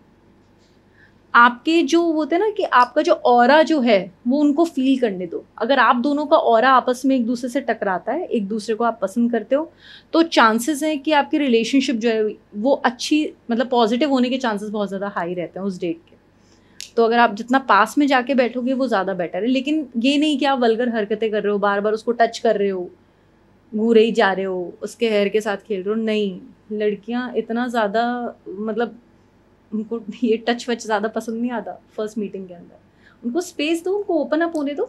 मतलब आपने बताया कि 5 ऐसी ट्रेट्स होते हैं जो हर लड़के को फॉलो करने पड़ते हैं while he is going on a date with a girl. तो पहला था कि ड्रेस, एकदम डिसेंट ड्रेसिंग होनी चाहिए। एग्जैक्टली। और दूसरा था आपने बताया कि a guy should walk straight, confidently लड़की की आंखों में आंखें डालकर ही शुड वॉक, और इधर उधर ना देखे। एंड तीसरा था ज़्यादा फ्लैटर ना करे लड़की को अननेसेसरी, और जो भी कॉम्प्लीमेंट करे वो ओपिनियनेटिव होना चाहिए, जैसे कि आपने ज़ारा का एग्जांपल दिया। एंड फोर्थ था जस्ट मेक हर कंफर्टेबल, उनको हंसाओ, make her feel that you are funny person. लड़कियों को ये बहुत अच्छा लगता है। And the fifth one is लड़कियों से ज़्यादा दूर मत बैठो। हाँ, मतलब अपनी वाइब उनको जस्ट फील होने दो। पता है इसका ना साइकोलॉजिकली एक ही चीज़ है भी। जैसे सपोज कि अगर मैं किसी के साथ डेट पे जाती हूँ और वो पर्सन, मतलब ऑब्वियसली उनके और मेरे बीच में इंटेलेक्चुअल कॉन्वर्सेशन हुई है ना, मैं डेट पे जा रही हूँ और वो पर्सन अगर मेरे पास में बैठा है, मेरे पास में वो 1 घंटे तक बैठा है, मुझसे बात करा और उसने मुझे टच करने की कोशिश भी नहीं करी, तो इसका मतलब ये रिलेशनशिप 100% वर्क करेगा। ओके ये है, क्योंकि लड़कियां ना इस चीज़ से जज करती हैं। पास में बैठना मतलब एक लड़के का कहीं ना कहीं उसका कंट्रोल लूज होना। ओके। और अक्सर लड़के क्या करते हैं, वहीं पे ही कुछ ना कुछ गड़बड़ कर जाते हैं और वो गड़बड़ लड़कियां पकड़ लेती हैं और वहीं पे आपका जो रिलेशनशिप है वो स्टार्ट होने से पहले खत्म हो जाता है। ओके। अनटिल अनलेस लड़की बहुत ज़्यादा चालू है तो। ओके। ये है। मतलब 2 कैटेगरीज की लड़कियां होती हैं आप बता रहे हो? लड़के भी 2 कैटेगरीज, लड़के भी होते हैं। सो आपने टचिंग की बात करी, तो let's take this matter deep. तो टचिंग से मतलब आप क्या बताना चाह रही हैं कि अगर if I am going to meet a girl and on a very first meet मुझे उनके साथ should I ask her for a physical relationship और नॉट, और किस तरह से अगर आस्क भी करना है तो how do we ask them? या एक जो आपने जो आशीष बोली ना, should I ask her about the physical relationship, अगर कोई मेरे से ऐसा पूछे और बाय चांस अगर मैं उसके एक अच्छे रिलेशनशिप में हूँ भी, और अगर उसने मुझसे ऐसा पूछा कि हमें एक फिजिकल रिलेशनशिप वो कर लेते हैं, आई थिंक मैं वहीं पे उसको छोड़ के भाग जाऊंगी। पूछो मत, आपको हिंट्स अपने आप मिल जाते हैं। आपको ये है कि आपको अटेंटिव रहना पड़ता है, और बीइंग अ मेल आपको बहुत सारी चीज़ों में इनिशिएशन लेना पड़ता है। ये बहुत ज़्यादा इंपॉर्टेंट है। फर्स्ट मीट के अंदर कोशिश करो कि आप फिजिकल इंटीमेसी के अंदर मत इन्वॉल्व हो, वो बहुत ज़्यादा मैटर करती है वो चीज़। पहली ही मीटिंग है, उसके अंदर आप फिजिकल कांटेक्ट बना रहे हो, आप वो रिलेशनशिप ज़्यादा नहीं टिकेगा। But what do you have to say about this club culture जो चलता है? मतलब I've heard from my friends कि यार हम तो क्लब में गए, वहाँ पे मेरे को लड़की मिली and then we started bang bang. तो वो कल्चर के बारे में क्या है? मतलब इवन लड़कियाँ और are also willing to sleep over on a first date, और या सिर्फ लड़के ही हैं ऐसे मतलब जो सोचते हैं? आप मुझे सबसे पहले एक बात बताओ, do you actually consider as a date? I don't think so, है ना, तो It's यहीं not a पे date. पॉइंट जो है वो खत्म हो गया। But I have also seen those couples कि हाँ, जो पहली बार मिले हैं क्लब में and they had a good night, उसके अगले दिन they are continuing that relationship, और उनका रिलेशनशिप बन गया and they even got married. तो ये भी चीज़ मतलब चल रही है आजकल, पॉसिबल है। तो possibility is never out of the door. तो इस चीज़ में भी होप है, स्कोप है। तो आपका क्या कहना है इस चीज़ में? इसमें स्कोप बहुत कम है, जो आप ये चीज़ जो बता रहे हैं ना, ऐसा अब बहुत कम होता है। और पहली चीज़ जो आप कह रहे हैं ना कि आप किसी लड़की से क्लब में मिले, आपने वही फिजिकल इंटीमेसी आपने मेंटेन करी, उसके बाद आपको उसका नाम तक नहीं पता होता, आप उसके साथ क्या रिलेशनशिप में आओगे, आपको उसका नाम भी नहीं पता, वो करती क्या आपको कुछ नहीं पता, और क्या गारंटी है जो आपके साथ जो अभी सो रही है वो सुबह किसी और के साथ नहीं सोई होगी। करेक्ट। और same applies on the males too. आप सुबह किसी और के साथ हो, दिन में किसी और के साथ हो, रात को किसी और के साथ हो, तो ऐसे तो आपने इमोशंस को तो एकदम सप्रेस कर दिया ना। इमोशंस आपने आगे ही कहाँ आने दिया? आपका तो मेन इंटेंशन यही था कि आपको फिजिकल रिलेशन मेंटेन करना है, तो आपने सेक्स करना और चले जाना है। तो ये भी तो एक गलत पॉइंट ऑफ व्यू है ना, कि अगर आपका सोच ही ऐसी है तो वहाँ पे तो आपको भगवान भी आके आपको समझा दें कि भाई तू ये गलत कर रहा है, मत कर, तो भी आप नहीं समझो। ये है। और जिस इंसान को ये चीज़ करने की बहुत ज़्यादा एडिक्शन हो जाती है, ऐसे इंसान जो हैं वो बहुत कम होते हैं। मतलब आई डोंट थिंक सो ऐसे होते भी होंगे ज़्यादा, वो अपने रिलेशनशिप में ज़्यादा लॉयल भी नहीं रह पाते हैं, क्योंकि उनको उस चीज़ का वो होता है ना, चस्का चढ़ जाना, मल्टीपल पार्टनर्स के साथ स्लीप अराउंड करना। तो वो जब किसी के साथ एक रिलेशनशिप में सीरियसली आ भी नहीं पाते हैं ज़्यादा ढंग से, और अगर आते भी हैं तो थोड़े टाइम बाद वो उसको चीट करना स्टार्ट कर देते हैं। और इस टाइप के रिलेशनशिप्स जो होते हैं ना, वो सही भी नहीं होते, और कहीं ना कहीं जहाँ तक मुझे लगता है एंडिंग वो या तो लाइफ टाइम बैचलरहुड मेंटेन करते हैं, या तो उनको लगता है कि नहीं। और इसके अंदर गलती क्या है कि उनको लगता है कि लड़की सही नहीं मिलेगी। अरे भाई, लड़की कैसे तुम्हें सही मिलेगी? तुम खुद कौन सा सही हो? तुमने खुद ने भी ऐसा क्या कर लिया? मैं मतलब मल्टीपल पार्टनर्स के साथ स्लीप अराउंड करना गलत नहीं है, लेकिन आप इस चीज़ को एडिक्शन बना लो, आप रोज़ की इस चीज़ को हैबिट बना लो, तो वो तो गलत है ना। विच आई टोटली अग्री। एंड मुझे अब एक क्वेश्चन बताओ, बहुत बार मैं सोचता हूँ ऐसा, and even I get a lot of queries about it, कि आपको भी आती होंगी for sure, because you are into this content making और ये आपका नीश है। तो अगर एक लड़का और लड़की they've started to like each other, तो कब लड़के को लीड लेना चाहिए या लड़की को लीड लेना चाहिए? कब, किस पॉइंट पे? आप समझ रहे हो, एक रिलेशनशिप बिल्ड हो रहा है and now one wants to get physical in that relationship.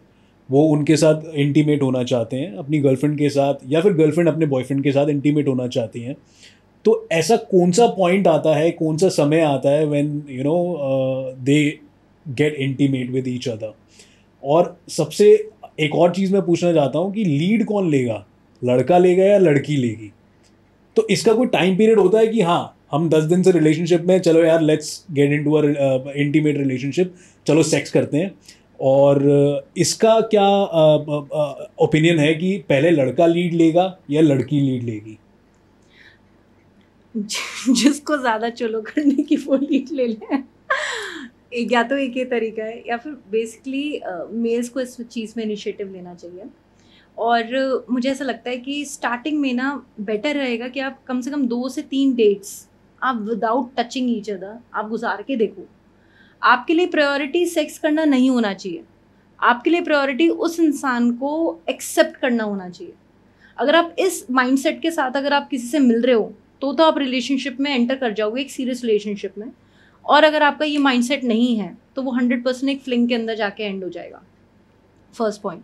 दूसरा ये है कि एक वो होता है ना इनिशिएशन, 2 या 3 मीटिंग के बाद एक मेल जो है वो एक इनिशिएटिव लेगा। ऑब्वियसली मेल को भी इंस्टिंक्ट्स आ जाता है कि हाँ लड़की जो है वो फिजिकल होना चाहती है, ठीक है। आपने एक इनिशिएटिव लिया, अच्छी बात है, आपने यू जस्ट स्टार्टेड ना।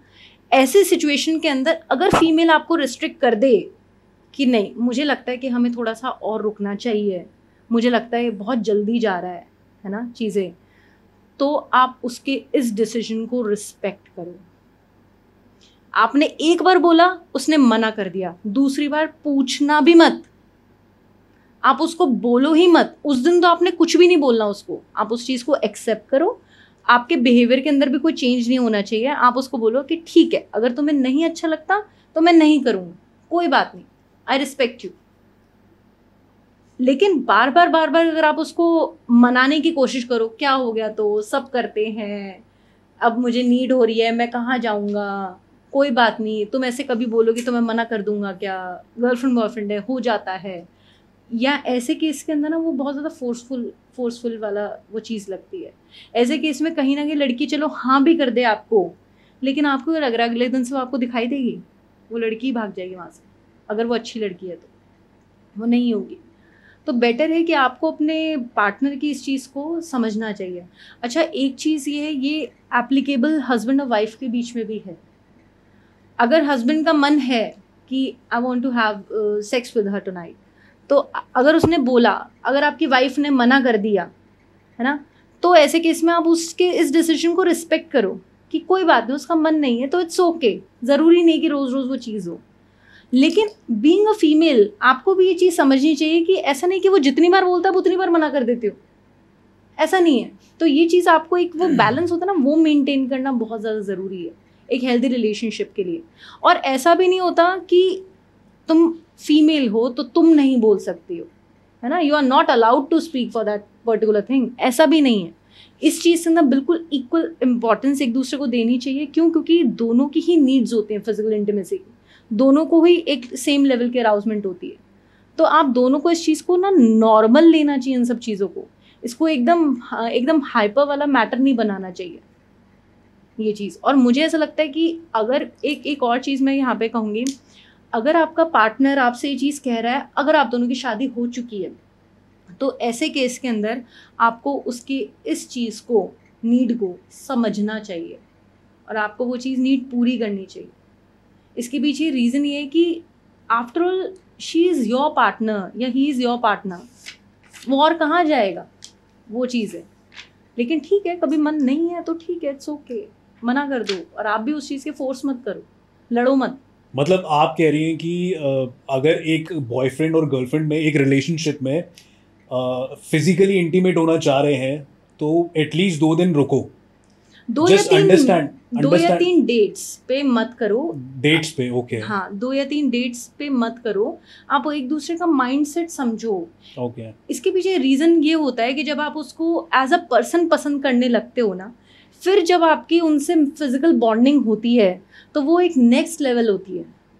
वो नेक्स्ट लेवल ऐसी होती है क्योंकि आप उस टाइम पे एक दूसरे का जो ऑरा जो होता है वो एक दूसरे से एक्सचेंज करते हो और आप इमोशनली उस फिजिकल इंटीमेसी के बाद और ज़्यादा क्लोज आ जाते हो, तो आपका रिलेशनशिप और ज़्यादा ब्यूटीफुल हो जाता है। लेकिन अगर आपने फर्स्ट डेट पे वो चीज़ कर ली तो आप एक दूसरे को समझ भी नहीं पाए हो और वो चीज़ वहाँ पे फिजिकली वो चीज़ आ गई है, तो ऐसे केस के अंदर फिर वो बॉन्डिंग जो है वो बहुत ज़्यादा आगे नहीं जा पाती है। और इसके साथ साथ लीड हमेशा एक लड़के को लेनी चाहिए most of the time but ऐसा कोई कंपल्शन नहीं है। एग्जैक्टली, मतलब इस पे कोई जजमेंट नहीं होता, राइट? और इस चीज़ में आपको जज भी नहीं करना चाहिए कि अगर सपोज आपकी गर्लफ्रेंड है, उसकी नीड है, वो आपसे कह रही है कि मैं चाहती हूँ तुम करो, और वो इसका मतलब ये थोड़ी है कि वो ठरकी है या उसके वो कैरेक्टर लेस है। नहीं, आप इस चीज़ में ना बिल्कुल भी उनके कैरेक्टर के ऊपर पॉइंट आउट मत करो। और जो मैंने कहा ना कि 2 या 3 मीटिंग्स तक आपको नहीं करना चाहिए। एक्चुअल में क्या है कि ना, अगर मैं यहाँ पे अपनी बात करूँ, मैं अपने आप से बहुत ज़्यादा प्यार करती हूँ। मैं अपने आप से प्यार करती हूँ तो मैं अपनी बॉडी से भी बहुत ज़्यादा प्यार करती हूँ। I can't allow everyone to touch me. तो ऐसे मैं किसी से मिली हूँ पहली बार और मैं उसको बोलूँ कि हाँ भाई आजा कर लेते हैं, तो वो चीज़ भी तो गलत है ना। अगर आप सच में अपने आप से प्यार करते होगे ना, जेन्युइनली, ये बहुत इंपॉर्टेंट पॉइंट है, अगर आप सेल्फ लव मेंटेन करते हो, अगर आप सच में अपने आप से प्यार करते हो, तो आप 100% मल्टीपल पार्टनर्स रखोगे ही नहीं फिजिकल रिलेशनशिप के लिए। आप हर किसी को नहीं अलाउ करोगे कि मैं इसके साथ भी कर लूँ, उसके साथ भी, इसके साथ भी, क्योंकि जो लोग सच में सेल्फ लव प्रैक्टिस करते हैं उनको घिन आती है कि कोई भी यूं ही आके टच करके कैसे चला जाएगा। आई कैन रिलेट दिस एग्जैक्टली। तो इस चीज़ के अंदर अगर आप सेल्फ लव मेंटेन करते हो, 2 या 3 मीटिंग्स के बाद आपको लगता है कि नहीं यार, इसका भी कहीं ना कहीं माइंडसेट जो है वो मेरे से मैच खा रहा है, मुझे लड़की अच्छी लग रही है। अब इस केस के अंदर अगर आप दोनों बॉन्ड एक दूसरे से क्रिएट करते हो, चाहे वो सेक्स बहुत ही गंदा रहा हो, चाहे वो फ्यू सेकंड्स का ही रहा हो, लेकिन वो आपके रिलेशनशिप के अंदर ना एक प्यार भर देगा, वो रिलेशनशिप स्ट्रॉन्ग बनेगा, ख़राब नहीं होगा। अब जैसे बहुत सारे लोग हैं जो कि प्रोस्टिट्यूट्स के पास जाते हैं, सेक्स वर्कर्स के साथ जाते हैं, undoubtedly they are trained, they are professionals, they know how to do it. Prostitutes are trained, हाँ, ओके, उनको अच्छे से पता है कि कैसे क्या करना है। लेकिन अगर आपकी कोई गर्लफ्रेंड है, उसको नहीं आता है इतने अच्छे से करना, उसको नहीं पता कैसे क्या करते हैं सारी चीज़ों के बारे में, लेकिन जो आपकी इंटीमेसी अपने उस पार्टनर के साथ होगी जिसको आप जेन्युइनली पसंद करते हो, तो वो बॉन्डिंग, वो फिजिकल इंटीमेसी आपकी एक अलग ही लेवल की होगी, क्योंकि वो एक लेवल की होगी इन कंपैरिजन आप किसी पेड सर्विस आप वो चीज़ अटेंड करके आते हो। दोनों में बहुत ज़्यादा फ़र्क है। और आई थिंक वो मेल्स जो इन दोनों चीज़ों को एक्सपीरियंस कर चुके हैं, वो इस पॉइंट को बहुत अच्छे से रिलेट कर चुके होंगे कि मैं एक्चुअल में कहना क्या चाह रही हूँ। ओके, नहीं बट मुझे आपका ये बहुत अच्छा पॉइंट लगा। मैं भी ये सोच रहा था और मेरे को पूछना भी था आपसे, सेक्स ट्रेनिंग स्कूल्स हमारे इंडिया में होने चाहिए या नहीं होने चाहिए? मतलब आपने जैसे बताया कि prostitutes are trained, they are trained in their profession, they know how to please a man, very well they know it. तो एक जो नॉर्मल लड़की है जिसने जिंदगी नहीं देखी, कुछ नहीं देखा, and sex plays a major role in a relationship. True. तो आपको लगता है कि हमारे देश में सेक्स ट्रेनिंग स्कूल्स होने चाहिए या नहीं होने चाहिए? बिल्कुल होने चाहिए, और इसकी एजुकेशन आपको स्कूल से ही मिलनी चाहिए। आप कॉलेज ख़त्म होने के बाद अलग से कोर्स ज्वाइनिंग की यहाँ पे बात ही नहीं हो रही, आपको स्कूल से ही ये चीज़ बतानी चाहिए। और ये लेसन स्टार्ट होता है from the point good touch and bad touch, जो बच्चों को सिखाया जाता है। उसी के साथ साथ ही धीरे धीरे धीरे आपको सेक्स एजुकेशन समझानी चाहिए। जैसे मैं एक एग्जाम्पल बताती हूँ। हमारी सोसाइटी के अंदर ना मेल्स पे बड़ा प्रेशर है, हाउ डू यू परफॉर्म ना, कितनी देर की परफॉर्मेंस है। मतलब थोड़ा सा ये एडल्ट टॉपिक बन रहा है, लेकिन मेल्स पे प्रेशर बहुत ज़्यादा होता है। अब कोई ऐसा मेल जिसको पता ही नहीं है कि एक्चुअल में करते क्या है, किसी ने समझाया नहीं, यार दोस्तों ने बता दिया भैया ऐसे ऐसे तरीका होता है, ऐसे ऐसे करते हैं, या उसने नेट पे देखा और वो चीज़ उसने कर दी, है ना। फीमेल जिसको पता नहीं है कैसे क्या कर रहे हैं, क्या चीज़ हो, समझाएगा कौन? समझाने वाला तो कोई भी नहीं है ना। तो उन दोनों को ये चीज़ कैसे बताएगा कोई कि भाई यू आर डूइंग गुड और यू आर डूइंग बैड, है ना। तो ये इस चीज़ के लिए एजुकेशन होनी बहुत ज़्यादा ज़रूरी है। अगर आपको एजुकेशन होगी ना, तो आप चीज़ों को लस्टफुल फॉर्म में नहीं लेके जाओगे, आप चीज़ों को बहुत नॉर्मल तरीके से आप चीज़ों को देखोगे। अगर ऐसे जो लोग हैं जिनको सेक्स एजुकेशन नहीं है ज़्यादा, उनके लिए पीरियड्स भी एक बहुत बड़े केस है, वो इस चीज़ को भी एक हाइप करने वाला मैटर समझते हैं। उनके लिए ये अबॉर्शन बहुत बड़ी चीज़ है, उनके लिए कंसीव करना बहुत बड़ी चीज़ है, उनके लिए सेक्स करना बहुत बड़ी चीज़ है, उनके लिए बहुत बड़े बड़े मैटर्स हो जाते हैं। लेकिन अगर देखा जाए तो ये सब नेचर है। सेक्स एजुकेशन ये है कि वो मिलनी बहुत ज़्यादा ज़रूरी है, क्योंकि आपको कोई तो एटलीस्ट गाइड करने वाला होना चाहिए ना कि what is actually the procedure and how you have to do it, from where you have to do it, and अगर कुछ इश्यूज हो जाए तो how you must deal on that particular thing. तो आपको सेक्स एजुकेशन मिलनी बहुत ज़्यादा ज़रूरी है। It's one of the most important चीज़, और वो मतलब राइट फ्रॉम द स्कूल हो जानी चाहिए। जैसे अच्छा, हैव यू सीन कि आजकल जो बच्चे जो हैं स्कूल के, वो बहुत जल्दी उनके, स्पेसिफिकली अगर फीमेल्स की मैं बात करूं, जैसे पहले हमारे टाइम पे क्या होता था कि फीमेल्स के जो पीरियड्स की जो एज होती थी वो जनरली होती थी 12 या 13 ना। अब जो फीमेल्स की जो एज है वो 7 या 8 ईयर्स की होती हैं तो उनको पीरियड्स आ जाते हैं। इसके पीछे रीज़न क्या है? व्हाट डू यू थिंक, क्या रीज़न हो सकता है इसके पीछे? मैच्योरिटी। इतनी जल्दी क्यों, इतना ज़्यादा एज गैप क्यों है? I guess the generation is going so fast. Exactly उनको वो क्या है कि ना बहुत जल्दी आपस में ये लोग कॉन्वर्सेशन करने लग जाते हैं, इंटरनेट पे चीज़ें देखने लग जाते हैं, तो उनकी जो वो थी ना कि जल्दी वो जवान हो रहे हैं, इसलिए कहीं ना कहीं जो पीरियड्स जो हैं वो भी जल्दी। अनडाउटेडली यहाँ पे जो मेडिकल के जो लोग हैं उस चीज़ में काउंटर कर सकते हैं, हार्मोनल चेंजेस जो हैं ये भी बहुत सारे फैक्टर्स मैटर करते हैं। लेकिन आजकल के जो जनरेशन जो है वो इन सब चीज़ों के बारे में ना ज़्यादा वो है, इंडल्ज्ड है, due to I think exposure of phone. मेरे हिसाब से एक्सपोजर ऑफ इंटरनेट उनका ज़्यादा है। इस चीज़ के अंदर अगर आपको वहीं से ही ये चीज़ गाइड कर दी जाए स्कूल टाइम पे ही कि व्हाट यू आर, आप जो ये सारी चीज़ें देख रहे हो इंटरनेट पे, जो भी आपके एडल्ट वीडियोस आप देख रहे हो और ये सारे जो पीरियड्स आना, ये सारी चीज़ें अगर आपको पहले टाइम से आपको समझा दिया जाए तो आप इन सब चीज़ों को एक एजुकेटिव पॉइंट ऑफ व्यू से आप समझोगे, उस चीज़ को आप नॉर्मल तरीके से लोगे, बजाय उस चीज़ के अंदर एक वो जैसे एंजॉयमेंट का पार्ट समझने की। तो इसलिए सेक्स एजुकेशन आपको स्कूल टाइम से मिलनी बहुत ज़्यादा ज़रूरी है, ये चीज़। बट आपको नहीं लगता ये बड़ा इमोरल सा हो जाएगा हमारी स्टीरियोटिपिकल सोसाइटी के लिए कि बच्चों को सेक्स एजुकेशन देना, एंड यू नो इनफैक्ट अगर कोई पॉर्न भी देख रहा है तो पॉर्न देखना भी ऐसा लगता है कि कोई जुर्म कर रहा है अगर कोई पकड़ ले किसी को तो। और अगर कोई कुछ सेक्स से रिलेटेड कोई बात भी कर रहा है, फिजिकल इंटीमेसी से रिलेटेड कोई बात कर रहा है, शारीरिक संबंधों से रिलेटेड कोई बात कर रहा है, तो उसको सोसाइटी बड़े गंदे तरीके से देखती है। तो आपको लगता है कि ये अडाप्ट हो जाएगा मतलब आने वाले टाइम में, या ऐसा होना चाहिए या नहीं होना चाहिए? आप एक बात बताओ कि जब हम लोग स्कूल में थे, हमारे 8th क्लास के सिलेबस के अंदर एक सब्जेक्ट होता था, एक टॉपिक आता था रिप्रोडक्टिव सिस्टम, right.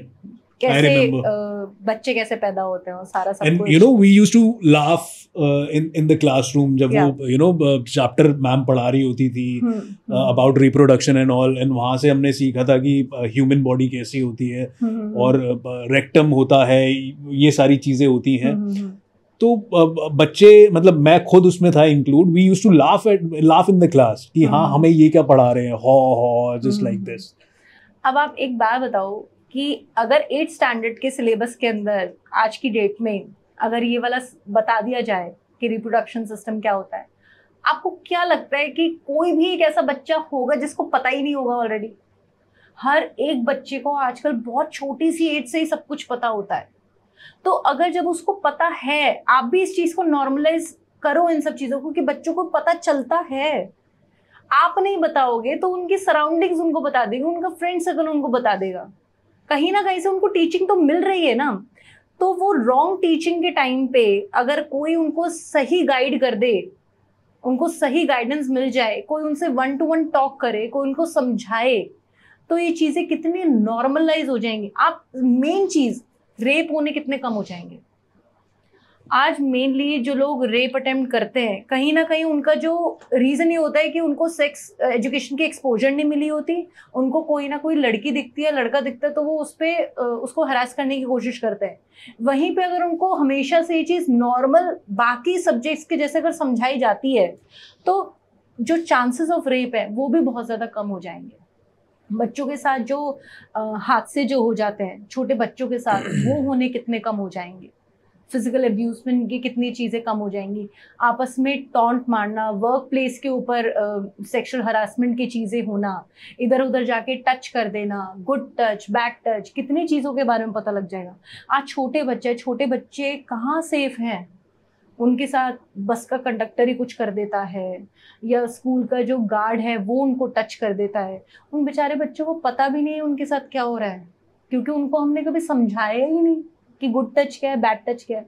अगर उनको कोई ये चीज़ समझा दे अच्छे से, तो वो क्यों अपने पेरेंट्स को आके नहीं बोलेंगे ना कि पापा मुझे ऐसे देख रहा था, उसने मुझे यहाँ टच करा और ये वो जो भी है। एटलीस्ट उसके पेरेंट्स जो है इस चीज़ में एक्शन तो ले सकते हैं। आप अपना बच्चा तो बचा सकते हो, कोई बड़ा हादसा होने से पहले रुक तो सकता है। तो इसलिए जो सेक्स एजुकेशन है वो शुरू से ही देनी चाहिए, और लोगों को इस चीज़ को ना बड़ा नॉर्मलाइज वे में लेना चाहिए। जैसे आपने बोला ना कि हम हंसते थे, इसको हंसने का पैटर्न नहीं है। आप इस चीज को बाकी सब्जेक्ट्स से वो चीज हमारे अंदर इनहेरेंट थी ना। आई मीन हमें ये सिखाया गया था। हाँ। इनफैक्ट हमें तो ये भी बताया जाता था कि भगवान बच्चे दे देता है ना। तो बच्चों को ऐसे ही बताया जाता है, बताया जाता आ रहा है काफी टाइम से। No but that's a good point कि बच्चों को अगर स्कूल टाइम से ही ये एजुकेशन देना स्टार्ट कर दिया जाए, तो it would create much more impact on our country, और education system भी better हो जाएगा इससे। Exactly. Also, I don't know if you've watched that web series, Heera Mandi देख रहा था मैं। हीरा मंडी करके एक वेब सीरीज आ रही है, नेटफ्लिक्स पे ही है। It's a production by Sanjay Leela Bhansali. तो मैंने उसमें देखा कि एक जब लड़का आदमी, एक जब बॉय अपनी एजुकेशन कंप्लीट कर लेता है ना, and now he is in a process of becoming a man, तो उसको मैन बनाया जाता है। आई मीन वो कोठे का सेटअप हो गया, और तवाइफ what we call it in that web series, तवाइफ का पूरा रोल प्ले हो गया। तो बॉय से आदमी बनने के लिए तो people used to send their children to kothas at that point in time, जब इट वाज अराउंड 1920s 1925। तो was it a better way to educate people, or better way to make them understand कि हाँ इस तरह से आप जाके सीखो? बिकॉज उनका मेन रीजन ये मेन मोटिव यही है हीरा मंडी में। What those tawaif used to do is they used to teach those boys how to become a man, how to respect a woman, and how to carry your marriage life, जो अगर आपकी शादी होती है आगे। तो उनका मेन मोटिव ये था। एक मेरे को पर्सपेक्टिव लगा, ये मेरा पॉइंट ऑफ व्यू है। बट कुछ ऐसा भी था कि जो नवाब्स होते थे, जो ऑलरेडी शादीशुदा होते थे, वो भी जाते थे वहां पे। Even they used to make physical intimacy, physical relations with those tawaifs. तो मेरा ये जस्ट है कि ऐसी एजुकेशन वापस आनी चाहिए क्या हमारी कंट्री में? Because it was then banned by the British government. उन्होंने बंद करवा दिए थे। ये ब्रॉथल्स हो गए, कोठेज हो गए, which is today also it is illegal in India. तो ये वापस आना चाहिए क्या रिवाज, कल्चर? बिल्कुल भी वापस नहीं आना चाहिए। सबसे पहली चीज ये है कि अगर आपने ध्यान दिया हो, ये ना नवाबों के टाइम की बात थी। नवाब उसके अंदर जो कोठे के अंदर जाते थे ना, वो नवाब जाते थे, नॉर्मल मेल्स तो नहीं जा रहे ना। क्या उनको ज्ञान नहीं चाहिए? क्या उनको नहीं समझ होनी चाहिए कि कैसे क्या करना है? या तो आप सबके लिए इक्वल वो चीज़ रखो कि कोई भी उसमें जा सकता है, या फिर आप स्पेसिफिकली नवाब को ही आप इसके अंदर एंट्री दे रहे हो। पहली चीज़ तो ये गलत है। दूसरी बात ये कि उन्होंने ये चीज़ बोली कि ये तो नवाबों के शौक होते हैं, ये तो नवाबों की वो होते ना कि प्रथा चली आ रही है जो आपको फॉलो करनी पड़ेगी। बट दे एक्सप्लिसिटली सेड कि ये कल्चर है हमारे इंडिया का। कल्चर है। अब आप एक बात बताओ कि कोई नवाब जा रहा है वहां पे, उसको समझा दिया कि भाई तूने ऐसे ऐसे ऐसे ऐसे करना है, ठीक है, तो वापस क्यों आए? आ गया ना, समझ में आ गया ना, तो अब घर बैठो। वो ऐसा इसलिए नहीं होता क्योंकि वो ना सिर्फ एक एजुकेटिव वो नहीं है वो, क्योंकि वो ना एक वो होता है ना कि एंजॉयमेंट का वो है। लोगों ने इसको एंजॉयमेंट के पर्पज से ज्यादा देखा इन कंपैरिजन ऑफ कि कुछ चीज समझने के ना, ये चीज है। अब कोई भी जो फीमेल है, अगर उसकी शादी किसी के साथ हो गई है ना, कौन सी ऐसी रानी चाहेगी कि उसका हस्बैंड जाके कोठे पे बैठे? कोई भी रानी ये चीज नहीं चाहेगी ना कि ऑलरेडी जब मैं एक औरत हूँ उसके पास, वो जाके तवाइफ के पास बैठ रहा है। तो ये भी यहाँ पे भी ये चीज गलत है। और दूसरी ये चीज बहुत अच्छी वो बात थी कि वो एक्चुअल में प्रॉपर जो फेमिनिज्म जो था वो चीज वो डिस्प्ले करती थी कि एक्चुअल में कैसी होती है औरत, उसकी अदाएं क्या होती है, उसकी नज़ाकत क्या होती है, वो सारी चीजें वो बताती थी। लेकिन at the end of the day आप काम तो गलत ही कर रहे हो ना। Why are you sleeping with so many men? आप एक अपना नवाब रखो, उसके साथ रहो, और वो नवाब भी आपके साथ कंटिन्यूएशन में आपके साथ रहे, है ना, मतलब एक इमोशनल बॉन्डिंग हो बेसिकली। तो वो वाला जो कल्चर है वो चीज़ वापस नहीं आनी चाहिए। अच्छा, यहाँ पे जो आपने एजुकेशन की जो बात करी, मुझे ऐसा लगता है जो पेरेंट्स या टीचर्स जो गाइड कर सकते हैं बच्चों को, या कोई साइकोलॉजिस्ट या फिजियोलॉजिस्ट जो गाइड कर सकता है बच्चों को, वो उनसे बेटर कोई भी और गाइड नहीं कर पाएगा। अगर मैं अपने बच्चे को ये चीज़ गाइड कर दूँ कि भाई एक्चुअल में बेटा ये चीज़ होती है, ऐसे ऐसे होती है, ये सारी चीज़ें होती है, आई थिंक वो चीज़ उसकी वो रिस्पेक्ट भी करेगा, और वो चीज़ वो आगे इन सब चीज़ों को बहुत लाइटली समझेगा, है ना। क्योंकि जो हम अपने बच्चे को समझाएंगे वो चीज़ उसके ज़्यादा बेटर तरीके से मेरे हिसाब से समझ में आएगी, क्योंकि वो हम लोग डिसेंट वे में सारी चीज़ें उनको समझाएंगे। अगर आपके घर में कोई मेल चाइल्ड है, तो आपके जो हस्बैंड जो है, मेल जो आपका पार्टनर जो है, हस्बैंड को एक पर्टिकुलर एज में ना एक लीड लेनी चाहिए कि अब जो मेरा जो बेटा जो है वो बड़ा हो रहा है, तो अब मैं उसको एक आदमी की तरह पालूंगा, मैं उसको मैन की तरह पालूंगा। आप उसका बेस्ट फ्रेंड बनो, उसको समझाओ कि बेटा ये चीज़ें होती हैं, ऐसे ऐसे होता है, ये है वो, उसकी सही गाइडेंस करो, उसको सही चीज़ समझाओ। ऐसे अगर कोई फीमेल चाइल्ड है तो उसको थोड़े से टाइम के बाद ही ना एक उसकी जो मदर होती है उसको अपने अंडर रखना चाहिए, फिर वो उसको समझाए कि बेटा ऐसे होता है, वैसे होता है, ये है वो है, क्योंकि तभी आप एक बेटर परवरिश दे पाओगे। क्योंकि अगर मेल चाइल्ड है, अगर वो अपनी मदर के बहुत ज़्यादा उसमें रहता है, उसके सिस्टम के अंदर रहता है, तो कहीं ना कहीं वो बड़ा होकर एक तो वो ममाज बॉय तो बनेगा ही बनेगा, वो तो कंफर्म है। दूसरा, एक माँ का लाड प्यार ना वो उसको कभी भी बड़ा नहीं होने देगा, या वो एक औरत की बहुत ढंग से वो होती ना, मतलब वो परवरिश बहुत बेटर परवरिश नहीं मानी जाएगी। तो मेरे हिसाब से एक टाइमली एक एज होती है, आई थिंक 5 या 6 ईयर की जो एज होती है, आपको उस टाइम पे एक लीड ले लेना चाहिए कि आप अगर आदमी हैं तो मेल चाइल्ड को थोड़ा सा अपने अंडर आप ज़्यादा रखो, और फीमेल है तो आप फीमेल चाइल्ड को अपने अंडर थोड़ा सा ज़्यादा रखो, ताकि उनको बेटर गाइडेंस हो और उनके बेस्ट फ्रेंड्स बनो। कोई भी बच्चा आजकल की जनरेशन में ये नहीं चाहता कि उनके पेरेंट्स उन पे हावी, उन पे एक वो होता था ना कि हम लोग तो पिट लेते थे लेकिन आजकल के बच्चे पिटना नहीं चाहते हैं, उनको कोई it is also against the law. हाँ, लॉ के अगेंस्ट है, लेकिन हम तो पिटे हैं ना, मैं तो बहुत पिटी हूँ। हाँ, सब पिटे हैं, सब पिटे हैं लेकिन आजकल के बच्चे पिटना नहीं चाह रहे, वो पिटने से सुधर भी नहीं रहे।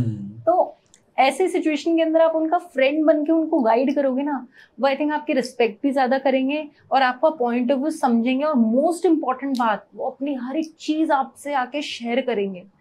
और यहाँ पे अब आपका बड़प्पन है कि आप उस चीज में उनको जज मत करो। अगर आप उनको जज करोगे तो आपको एक बार बता देंगे, 2 बार बता देंगे, तीसरी बार तो आपको कुछ नहीं बताने वाले कि बाप तो आपको तो जब बताओ आप तो ज्ञान देने लग जाते हो। तो यहाँ पे गलत है, आपको थोड़ा सा चीज़ों को ना लाइटली लेना चाहिए, इतना ज़्यादा स्ट्रिक्ट वो नहीं कि हर चीज़ में आप उनको ज्ञान समझा रहे हो, नहीं, लेकिन जहाँ पे चीज़ों की समझ होनी ज़रूरी है वहाँ पे तो आपको स्टैंड लेना ही चाहिए। Correct, I agree. साक्षी, आप ना ड्रेसिंग सेंस की बहुत बात कर रहे थे, तो I just want to know कि अगर कोई लड़का डेट पे जा रहा है, उसका थोड़ा सा ग्लिम्स आपने ऑलरेडी दे दिया है, बट मैं फिर से जानना चाहूँगा, अगर कोई लड़का डेट पे जा रहा है अगर कोई लड़का ऑफिस जा रहा है, अगर कोई लड़का अपने फ्रेंड्स की पार्टी में जा रहा है या फ्रेंड्स के साथ हैंग आउट करने जा रहा है, तो क्या क्या ड्रेसेस पहननी चाहिए उसको? आशीष, बहुत ज्यादा वाइड टॉपिक है ये, और आप छोटे में भी निपटा सकते हैं, मतलब 2-4 चीजें बता के we can move on. Actually में पता है क्या है, इस मैं आपको ना बिकॉज मैं कुछ बोलना चाहूंगा, a lot of men, because I personally have seen a lot of men कि उनको फैशन सेंस समझ ही नहीं आ रहा, they don't know what to wear, how to carry, पैसा है उनके पास तो, but they just wanna you know कोई बंदा हो या कोई आपके जैसा पर्सन हो हु कैन गाइड देम। तो that is the only reason I have asked this question so clearly, so explicitly, so specifically, कि आप उस पर थोड़ी सी टिप्पणी दे दो कि अगर एक लड़का डेट पे जा रहा है उसको क्या कपड़े पहनने हैं, अगर एक लड़का ऑफिस जाता है तो उसको क्या कपड़े पहनने हैं, अगर एक लड़का अपने फ्रेंड्स के साथ हैंग आउट करने जा रहा है उसको क्या कपड़े पहनने हैं। अगर डेट्स पे ड्रेसिंग की अगर मैं बात करूँ तो आप ये चीज़ देखो कि ना इसमें ना बहुत सारे फैक्टर्स इन्वॉल्व होते हैं कि आप मिलने किससे जा रहे हो, कि आप उसका खुद का लेवल देखो कि वो क्या है। सपोज कि अगर वो किसी कंपनी की एमडी है तो आप एक बैगी जीन्स और एक नॉर्मल वाइट टी शर्ट पहन के नहीं जा सकते, उसको आप नहीं समझ में आओगे, क्योंकि वो आपको ऐसे लेके कि ये तो ज़्यादा सीरियस ही नहीं है अपने करियर को लेके, अपनी लाइफ को लेके, तो फिर वो भी आपको सीरियस लेगी नहीं। तो मैटर करता है कि आप किससे मिलने जा रहे हो फर्स्ट, दूसरा आप कहाँ मिलने जा रहे हो। जैसे सपोज कि आप मिलने जा रहे हो क्लब में किसी से फर्स्ट टाइम, तो आप उससे मिलने के लिए आप कॉर्पोरेट सूट पहन के नहीं जा सकते क्योंकि आप क्लब में जा रहे हो। ये आप डेट के लिए बता रहे हो? हाँ, मैं डेट के लिए बता रही हूँ। वहां पे आप कॉर्पोरेट सूट नहीं वेयर करके जा सकते, आपको थोड़ा सा कैजुअल वेयर और बट स्मार्ट, जैसे आप टी शर्ट के साथ आप जैकेट्स वेयर करो, डेनिम वेयर करो, ये चीज़ आप वेयर करके जा सकते हो। तीसरा आप ये चीज़ देखो कि आप डे के टाइम जा रहे हो या आप इवनिंग के टाइम पे जा रहे हो, वो चीज़ मैटर करती है। जैसे आप टी शर्ट और अगर आप डेनिम वेयर करके जाना चाहते हो तो वो आप इवनिंग डिनर डेट्स पे आप नहीं पहन के जाओगे, है ना। आप इवनिंग डेट्स पे आप शर्ट और फिर वो फॉर्मल पैंट्स जो होती हैं आप वो वेयर करके जाओ, वो ज़्यादा इंप्रेसिव लगेगा। हाँ, फिर ये मैटर करता है कि आप कैफे में जा रहे हो या फिर आप प्रॉपर लंच है या फिर डिनर है, ये सारी चीज़ें भी मैटर करती हैं। नेक्स्ट आपकी एज मैटर करती है कि आपकी एज क्या है। जैसे सपोज कि यू आर 45 अराउंड और आप बैगी जीन्स वेयर करके जा रहे हो तो वो बहुत ऑकवर्ड लगेगा। तो आपको ये सारे के सारे फैक्टर्स जो हैं डेट के अंदर आपको जज करने चाहिए, चेक करने चाहिए कि आप क्या चीज वेयर करके जा रहे हो। तो गर्लफ्रेंड से मिलने जा रहे हैं, हाँ तो क्या हो गया, मतलब इससे क्या फर्क पड़ता है कि आपकी एज क्या है। एग्जैक्टली, बात यहाँ पे यंग की नहीं है। आपको आप ना एक तो इस कॉन्सेप्ट को चीज को क्लियर करो कि आप अपने स्टाइलिंग के अंदर ना ये मत सोचो कि मुझे यंग दिखना है, बिल्कुल गलत है ये। आप अपनी स्टाइलिंग में ये चीज सोचो कि मुझे बहुत ज्यादा इम्प्रेसिव दिखना है, मुझे एकदम क्लासी दिखना है, मुझे एकदम एलिगेंट दिखना है, सोफिस्टिकेटेड दिखना है। अगर आपका इस टाइप का माइंड सेट होगा ना, सामने वाला आपको 100% सीरियसली लेगा। आपकी बातों की, आपकी वैल्यू की, आपके थॉट्स की इंपॉर्टेंस होगी उसकी नजरों में। और फिर अगर वो उसका जो नॉर्मल फ्लिंग का भी अगर इरादा है तो वो अपना इरादा भी चेंज कर लेगा। तो आपका जो ड्रेसिंग है ना, वो चीज़ बहुत ज़्यादा मैटर करती है कि आप क्या पहन के जा रहे हो। जैसे अगर आप एक बहुत कैजुअल कॉफ़ी शॉप में जा रहे हो किसी लड़की से मिलने और आफ्टरनून के अंदर आप जा रहे हो, तो आप टी शर्ट वेयर करो, डेनिम जीन्स वेयर करो और जैकेट वेयर करो, लड़की को अच्छा लगेगा। ये किस टाइप का आउटफिट है जो कि ना मेजरली चल जाता है, क्योंकि लड़कियां जो हैं वो जैकेट से सबसे इम्प्रेस बहुत ज़्यादा होती है, ये चीज़ है। अगर आप ऑफिस वेयर की बात करो तो ऑफिस में तो आपको फॉर्मल्स ही वेयर करने चाहिए, वो ही ज़्यादा अच्छे लगता है। और अगर आपके कॉर्पोरेट सूट्स जो होते हैं वो चीज़ आप वेयर करो, लेकिन उसका फिट बहुत ज़्यादा मैटर करता है, वो फिट बहुत इंपॉर्टेंट होना चाहिए। ये नहीं कि उसकी स्लीव जो है वो छोटी हो गई हैं, ऐसा भी नहीं होना चाहिए। इतनी ज़्यादा लंबी है कि यहाँ तक आ रही है, वो चीज़ गलत होती है। अगर मैं कोट की स्लीव्स की बात करूँ तो वो जनरली इन दोनों के बीच में एंड हो जानी चाहिए ना, आपके इतने एरिया के अंदर आप कहीं पे भी वो चीज़ एंड हो जाए, हल्की सी शर्ट वहाँ से विजिबल हो, तो वो बड़ा स्मार्ट लुक देता है। फिट भी प्रॉपर होना चाहिए कि ना ज़्यादा लूज ना ज़्यादा टाइट। जैसे एक इसका ना तरीका है चेक करने का। अगर आप कोट वेयर कर रहे हो, आपने बटन लगाया, आप थोड़ा सा उसको आगे करो, अपना एक हाथ डाल के देखो, मेजरली इतना डिस्टेंस होना चाहिए आपके कोट के अंदर और आपके शर्ट के अंदर। अगर इससे ज्यादा है तो इसका मतलब वो लूज फिट है, अगर इससे कम है तो इसका मतलब वो बहुत ज्यादा टाइट है। तो ये चीज, कुछ ऐसे तरीके आप इस चीज को चेक करो, जैसे पीछे से दो उसके अंदर कट्स होनी चाहिए आपके कोट के पीछे की साइड। इससे क्या होगा, एक फिट उसका और प्रॉपर आएगा। जब आप उठोगे बैठोगे तो वहां पे क्रीजेस नहीं पड़ेंगी आपके, इतना ज्यादा आपको टाइट नहीं रहेगा।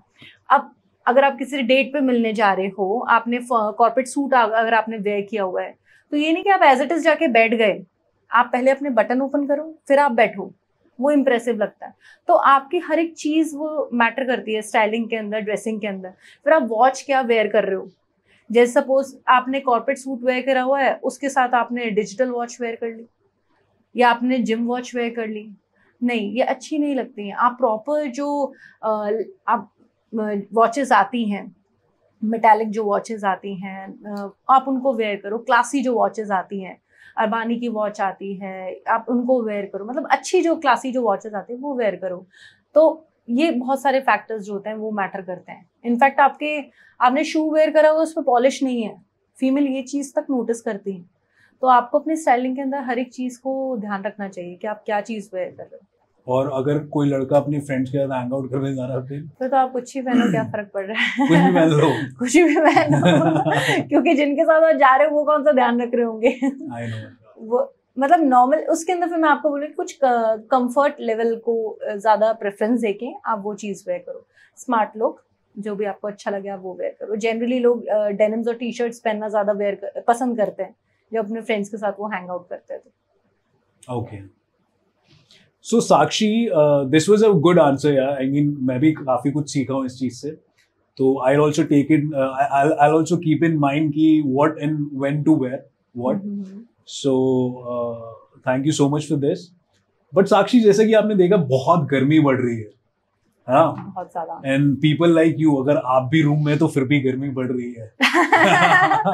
सो मैं ये जानना चाह रहा हूँ कि इस गर्मी में लड़कों को क्या what they have to where, what how they have to carry themselves, कैसे हेयर कट होना चाहिए उनका, क्या कपड़े पहनने चाहिए उनको, ये थोड़ा क्लियर कर दो। क्योंकि बहुत सारे लड़कों को ना ये बड़ा बड़ी ज्यादा कंफ्यूजन है इस चीज में कि हम क्या पहने और कैसे कैरी करें यार अपने आप को, ऊपर से गर्मी पसीना क्या इसका क्या हल है? आप ना गर्मी की अगर मैं बात करूं, अनडाउटेडली हमारे नॉर्थ इंडिया के अंदर बहुत ज़्यादा टेम्परेचर हाई रहता है।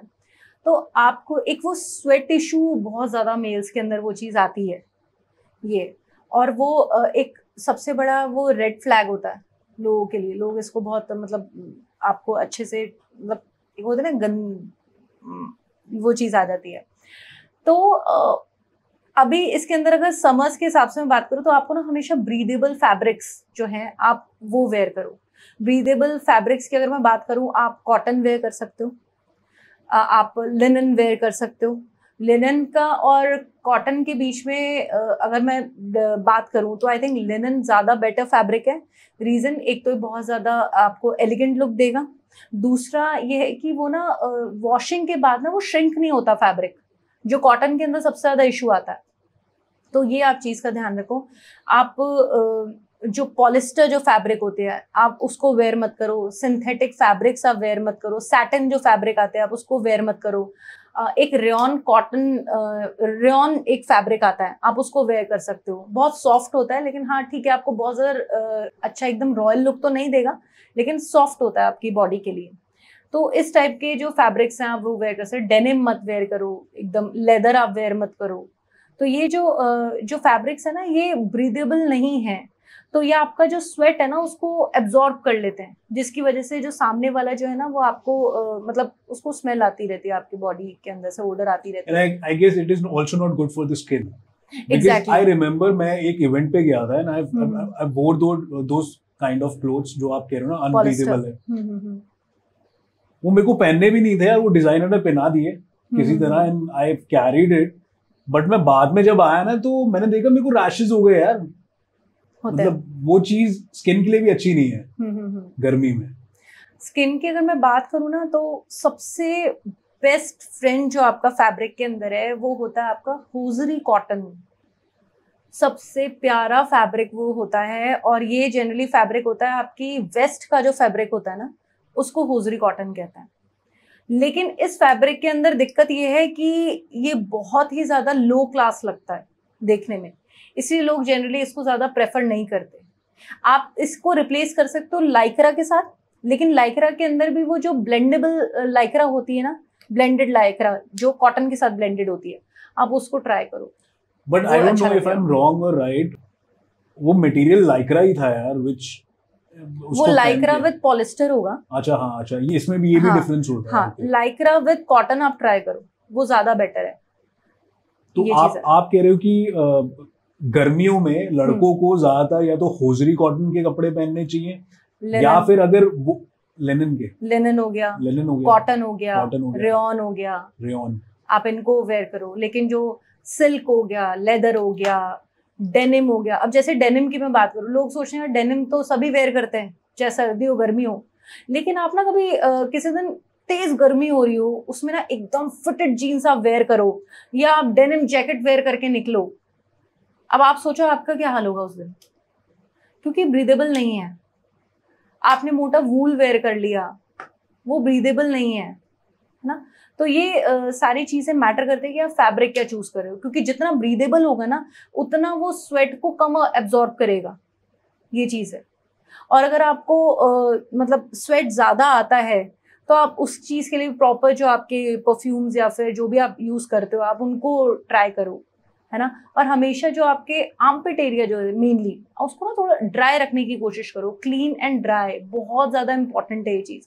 लेकिन वहां पे कई लोग क्या करते हैं, बहुत एक्सेस में डिओड्रेंट यूज कर लेते हैं, टैल्कम पाउडर्स यूज कर लेते हैं, इससे इशू होता है कि वहां पे उनको ना पिगमेंटेशन इश्यूज बहुत ज्यादा राइज हो जाते हैं, ये चीज है।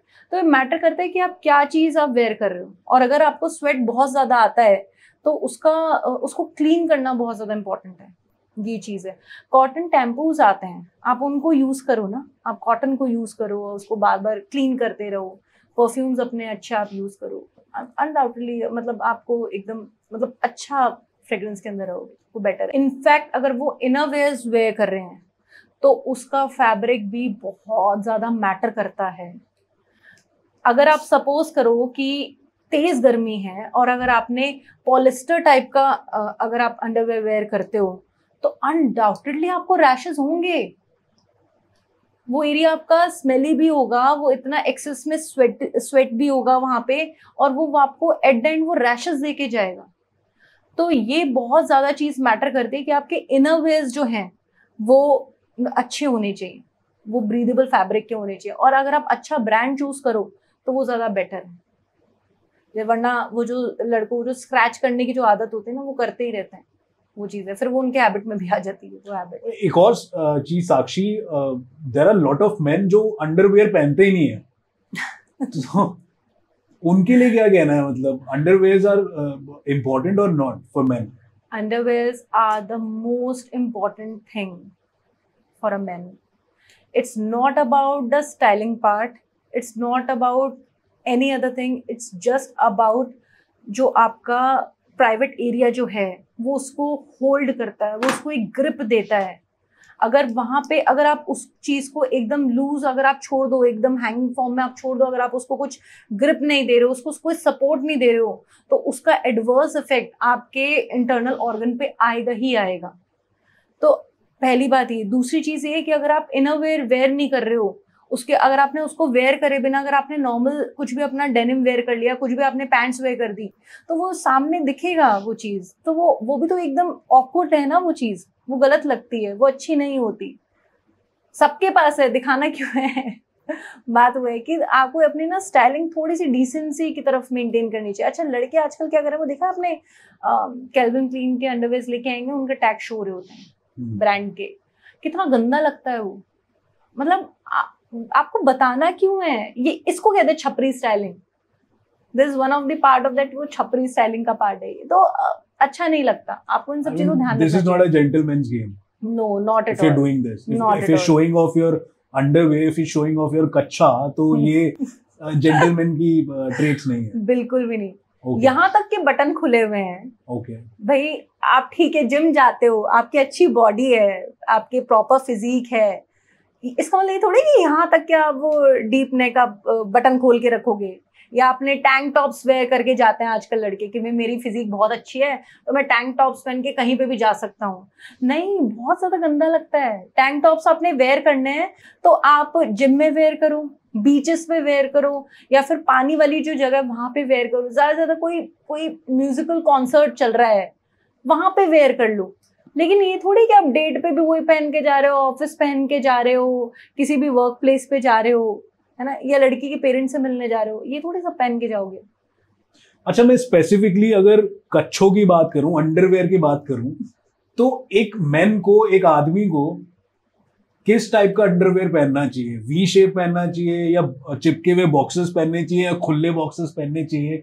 इसके लिए कुछ है क्या? खुले तो नहीं पहनने चाहिए, वो प्रॉपर फिटेड ही आपको वेयर करने चाहिए, ज्यादा टाइट नहीं, ज्यादा लूज नहीं, अदरवाइज वो ग्रिप नहीं मिलेगी आपको। अब ये आपकी चॉइस है कि आप उसको एक बॉक्सर फॉर्म में आप मतलब बाय करते हो या फिर आप वी शेप बाय करते हो, ये आपका पर्सनल चॉइस है, ये आपके कंफर्ट की बात है। ये चीज़ है, आपको जो कंफर्ट लगे आप वो चीज़ वेयर करो। जैसे सपोज अगर मैं फीमेल्स की बात करूँ तो ऐसी बहुत सारी फीमेल्स हैं जिनको थॉन्ग्स पहनना अच्छा लगता है, वो उस चीज़ में कंफर्ट फील करती हैं, और ऐसी बहुत सारी फीमेल्स हैं जिनको थॉन्ग्स बहुत ज़्यादा अनकंफर्टेबल लगता है। तो ये आपके पर्सनल चॉइस है कि आप क्या चीज़ वेयर करते हो, लेकिन उसका फिट, उसका फैब्रिक और उसकी कवरेज वो बहुत ज़्यादा इंपॉर्टेंट है, क्योंकि वो प्रॉपर ग्रिप होनी बहुत ज़्यादा ज़रूरी है। अदरवाइज जो आपके प्राइवेट एरियाज जो हैं वो डैमेज होने के चांसेस रहते हैं। Sakshi, one more thing, a lot of men are confused कि what hairstyle should they keep? मतलब इसमें भी कोई रूल होता है कि अकॉर्डिंग टू द फेस, कि फेस का कैसा शेप है उसके according they must keep this kind of hair style, और अगर इनका शेप ओवल है या स्लीक है तो उनको ये हेयर स्टाइल रखना चाहिए?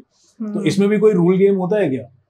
आप ना देखो, मेल्स के लिए ना हेयर स्टाइल बहुत ज़्यादा इम्पॉर्टेंट चीज़ है, क्योंकि अगर उनका हेयर स्टाइल थोड़ा सा भी इधर उधर हो जाता है उनका एंटायर लुक चेंज हो जाता है, ये चीज़ है।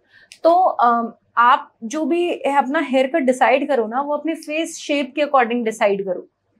आपको वो चीज़ बहुत ज़्यादा ध्यान में रखनी चाहिए। जैसे सपोज कि आपका अगर प्रॉपर ओवल शेप है तो आप बहुत ज़्यादा एकदम यूँ बाल यहाँ तक गिरे जा रहे हैं, एक वो मतलब लंबे जो बाल होते हैं आप वो चीज़ रख रहे हो, वो बिल्कुल भी मत रखो। इसके पीछे रीज़न है कि जब वो आपके फेस पे बाल आएंगे, आपका फेस तो दिखेगा ही नहीं ना, बाल ही बाल दिखेंगे, तो उसने आपके फेस को हाइड कर दिया। वहीं पे अगर आपका फेस बहुत ज़्यादा ब्रॉड है, अगर उस टाइम पे अगर आप थोड़े से लॉन्ग हेयर रखते हो तो वो आपके फेस को ना थोड़ा सा कॉन्टोर देता है, आपका फेस पतला लगता है कहीं ना कहीं। दूसरा कि आपके मतलब आप बहुत ज़्यादा बाउंस नहीं है, कुछ नहीं है, फिर भी आप बाल बहुत ज़्यादा एकदम खड़े करके आप वो चीज़ बना रहे हो सारी चीज़ें, तो आप सोचो कि जब उसके अंदर वॉल्यूम नहीं है तो वो गैप भी तो दिखेगा ना, वो चीज़। तो आपको ये सारी चीज़ों को ध्यान रखना चाहिए कि आप क्या चीज़ वो वेयर कर रहे हो। दूसरी चीज़, आपकी बियर्ड के साथ वो कॉम्प्लीमेंट होना चाहिए कि आपकी बियर्ड की शेप कैसी होनी चाहिए, वो चीज़ है। अभी मैंने थोड़े टाइम पहले एक वीडियो डाला था जिसके अंदर मैंने बताया था कि 10 डेज की जो शेव होती है, 4 to 5 mm की जो आपकी शेव होती है, बियर्ड होती है, 5 o'clock shadow जिसे कहते हैं, बेसिकली 4 to 5 mm की मैं बात करूँ, जनरली इतनी वो आ जाती है। तो इतनी जो बियर्ड होती है ना मेल्स की, वो फीमेल्स को सबसे ज्यादा अट्रैक्टिव लगती है। मैं बड़ा कंफ्यूज हूँ साक्षी, मतलब कुछ लड़कियां बोलती है कि तू बियर्ड रख, कुछ बोलती है नहीं तू क्लीन शेव हो जा। आई मीन क्या कॉन्सेप्ट क्या है यार? मेरा तो मन होता है मैं बियर्ड रखूं, बट ये लड़कियों पे इतना कंफ्यूजन क्यों है यार? Why they don't want us to see in beard? ऐसा नहीं है, मोस्ट ऑफ द वुमेन को मेल्स बियर्ड में ही अच्छे लगते हैं, और ये भी कहीं ना कहीं एक वो होता है ना कि मैस्कुलिनिटी का पार्ट होता है। या इट मेक्स मी मैनली यार, मतलब मेरे को खुद अच्छा लगता है बियर्ड में। एग्जैक्टली। लेकिन ये चीज यहाँ पे ना एक इम्पॉर्टेंट फैक्टर यहाँ पे जो आता है वो ये आता है कि अगर किसी मेल की बियर्ड जो है वो प्रॉपर नहीं आ रही, सपोज उसके पैचेस फॉर्म में आ रही है, यहाँ पे बाल आ रहे हैं फिर यहाँ पे बाल आ रहे हैं, तो इस टाइप के मेल्स को ना कभी भी बियर्ड नहीं रखनी चाहिए, वो फिर क्लीन शेव रखें तो ज्यादा बेटर है, क्योंकि खराब बियर्ड होने से बेटर है तो कि बियर्ड नहीं हो, ये चीज है। फिर आप बियर्ड कुछ इतने रख लेते हैं, कुछ लड़के मतलब क्यों आपको ये मतलब बहुत ऑकवर्ड लगती है। तो आप ये चीज देखो कि कितनी होनी चाहिए, और मोस्ट इम्पोर्टेंटली वो प्रॉपर ट्रिम होनी चाहिए। अब जैसे इसका ना एक तरीका है, जैसे ये वाला जो हमारा एयर का जो एरिया होता है, यहाँ आप ना इसको इस टाइप से यूं ऐसे शेप के अंदर वो होनी चाहिए, ना इससे ज्यादा ना इससे कम। और जो हमारे एयर का जो अपर एरिया जो है वो हमारा यहाँ पे आपको एक कट देता है। तो ये कुछ मेजरमेंट्स के साइन है जिससे आप मेजर कर सकते हो कि आपका ये साइड लॉक्स कितने होने चाहिए, आपके बियर्ड कहाँ तक की उसकी लेंथ होनी चाहिए, क्या चीज होनी चाहिए, और फिर जो एक्सेसिव होता है वो आप उसको रिमूव करो। अच्छा, फिर जैसे अगर मैं नेक की बात करूँ तो ये फिंगर रूल होता है, आप इसको यहाँ पे टच करो इधर, हाँ यहाँ तक, इधर इधर, ये बस आपकी बियर्ड यहीं पे जाके खत्म हो जानी चाहिए, इसके नीचे नहीं आनी चाहिए। ये कैसा फिंगर रूल हुआ? ये इधर जैसे आपकी परफेक्ट है ना आपकी, हाँ इससे ऊपर वाले एरिया में ही आपकी बियर्ड है, इससे नीचे नहीं है आपकी बियर्ड। ओके। हाँ, तो इससे नीचे नहीं होनी चाहिए। आपको ये एरिया शेव करना बहुत ज्यादा इंपॉर्टेंट है मेल्स को, जो बहुत सारे मेल्स करते नहीं है। उनको लगता है यहाँ पे शेव करने की जरूरत है, जबकि ऐसा नहीं, यहाँ पे शेव करने की बहुत ज्यादा जरूरत है। ये तो कुछ ऐसे ये है पॉइंटर्स है जिनसे आप जज कर सकते हो कि आपकी बियर्ड कैसी होनी चाहिए, मतलब उसकी लेंथ स्टाइलिंग कैसी होनी चाहिए। मैं शाहरुख खान और सलमान खान की बात करूं तो सलमान खान जब बियर्ड रखते हैं तो मुझे अच्छे नहीं लगते पर्सनली, वो क्लीन शेव्ड अच्छे लगते हैं। लेकिन Shahrukh Khan most of the time clean shaved रहते हैं, बट वो जब बियर्ड रखते हैं तो वो अच्छे लगते हैं। तो इसके पीछे क्या लॉजिक है? मतलब मैं सही सोच रहा हूँ या जनता भी ऐसा कुछ सोच रही है, या आपका क्या ओपिनियन है? देखो पहली बात तो वो ना स्टाइल स्टेटमेंट मतलब वो क्रिएट करते हैं, है ना, वो फैशन आइकन है। वो जो करते हैं वो आगे जाके ट्रेंड बनता है, ट्रेंड सेटर्स है वो। तो आप एक तो उनको तो मेरे हिसाब से जज नहीं करना चाहिए, क्योंकि उनका स्टाइल जो है वो तो चेंज होता ही रहता है और वो आगे भी होता ही रहेगा, है ना। रही बात कि सलमान जो है उन्होंने मोस्टली मतलब वो क्लीन शेव ही रहे हैं, तो अब पब्लिक को उस चीज को एक्सेप्ट करने की आदत पड़ गई है। या तो वो कभी बियर्ड बढ़ा के आए तो लोग समझे कि हाँ भाई ये भी उनका एक अलग से लुक हो सकता है, आप समझ रहे हो। अब जैसे शाहरुख है, शाहरुख ने अब पहले तो वो क्लीन शेव रहते थे, लेकिन अब वो मोस्टली शेव में रहते हैं, उनकी बियर्ड रहती है, क्योंकि उन्होंने वो एक स्टाइल स्टेटमेंट एक्सेप्ट कर लिया, वो उनका सिग्नेचर स्टाइलिंग हो चुकी है अब वो। तो लोग उनको उसी तरीके से अब एक्सेप्ट करने लग गए। अब वो एकदम से क्लीन शेव होके आएंगे तो आपको समझ में नहीं आएंगे। बात सीधी सी ये है कि हमारा ह्यूमन नेचर ऐसा है कि जो बहुत टाइम से जो चीज कर रहा है, किसी स्टाइल स्टेटमेंट को फॉलो कर रहा है, हमें उसी चीज को देखने की आदत पड़ जाती है, और इसलिए हम उसके अंदर चेंज करने में घबराते हैं उस स्टाइल स्टेटमेंट को। लेकिन मुझे ऐसा लगता है कि आपको टाइम टू टाइम ना अपने स्टाइलिंग के अंदर, अपनी ग्रूमिंग के अंदर कुछ ना कुछ चेंज करते रहना चाहिए। इससे क्या होता है कि आप किसी भाड़ में जाए पूरी दुनिया, आप अपने आप को जब मिरर में देखते हो ना, आपको एक अच्छी नई वाइब आती है, आपको लगता है मैं आज जवान लग रहा हूँ, मुझे अच्छा लग रहा है, बहुत एनर्जेटिक यंग सा आप अपने आप को फील करते हो। तो ये चीज मैटर करती है। माइन्यूट से चेंजेस हैं। अगर लड़के अगर इस एक वाली साइड, यहाँ इस वाली साइड से अगर अपना हेयर बनाते हैं और वो अगले दिन इस वाली साइड से बनाने लग जाए, उनका तो लुक उसी में चेंज हो जाएगा।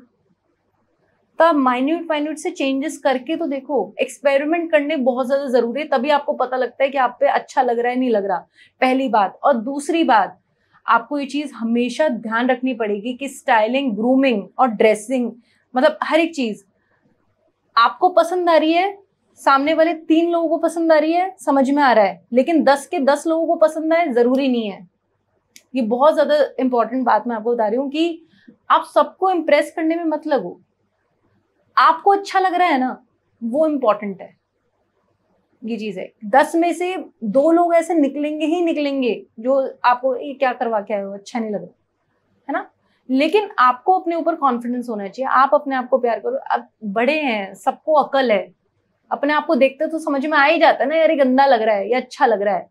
तो आप अपने डिसीजंस पे भी मतलब एक फर्मली बिलीव करना स्टार्ट करो, बजाय कि हर किसी अच्छा तो लग रहा है ना, अच्छा तो लग रहा है ना, बेकार तो नहीं लग रहा ना। नहीं, शादी.com से या किसी भी मैट्रिमोनियल साइट से कोई लड़का लड़की मिलते हैं तो पहली बार मिले and you know they want to know each other so that they can continue it और not, they get to know that. तो एक लड़का और लड़की शादी.com या मैट्रिमोनियल वेबसाइट से मिलते हैं तो उनको क्या क्या चीजें ध्यान में रखनी पड़ती है, क्या क्या क्वेश्चंस प्रिपेयर करने पड़ते हैं, या what all question they should ask there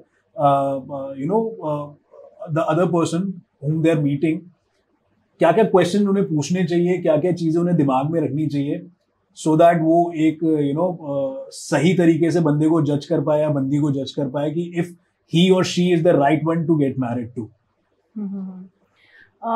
actually में क्या है कि ना, जब आप किसी मैट्रिमोनियल साइट से किसी से मिलते हो, आपका जो मेन मोटिव होता है ना वो शादी का होता है, तो आप अनडाउटेडली जो आपका बेस्ट फुट है ना वो ही फॉरवर्ड रखोगे, आप अपने आप को अच्छा ही दिखाओगे। आपकी शादी से पहले 2 या 3 मीटिंग हुई, ज़्यादा आपका 6 महीने का कोर्टशिप पीरियड हुआ, जो भी हुआ है ना, उसके बाद आप शादी करते हो, लेकिन शादी करने के बाद आपको रियलिटी का पता लगता है कि यार ये तो सही नहीं है। तो ऐसे केस के अंदर कुछ ऐसे क्वेश्चंस हैं, अगर आप एक दूसरे से पूछो तो आपको रियलिटी का आइडिया लग जाता है कि शादी करनी भी है नहीं करनी। जैसे मैंने पहले भी बताया था ये कि अगर हम बात करें पेरेंट्स का पॉइंट ऑफ व्यू, लड़के को पूछना चाहिए कि लड़की से कि तुम बताओ, अगर मेरे पेरेंट्स अगर शादी के बाद साथ में रहें तो तुम्हारा क्या ओपिनियन है इस चीज़ को लेके, कि तुम क्या सोचोगे, उनको रहना चाहिए या नहीं रहना चाहिए।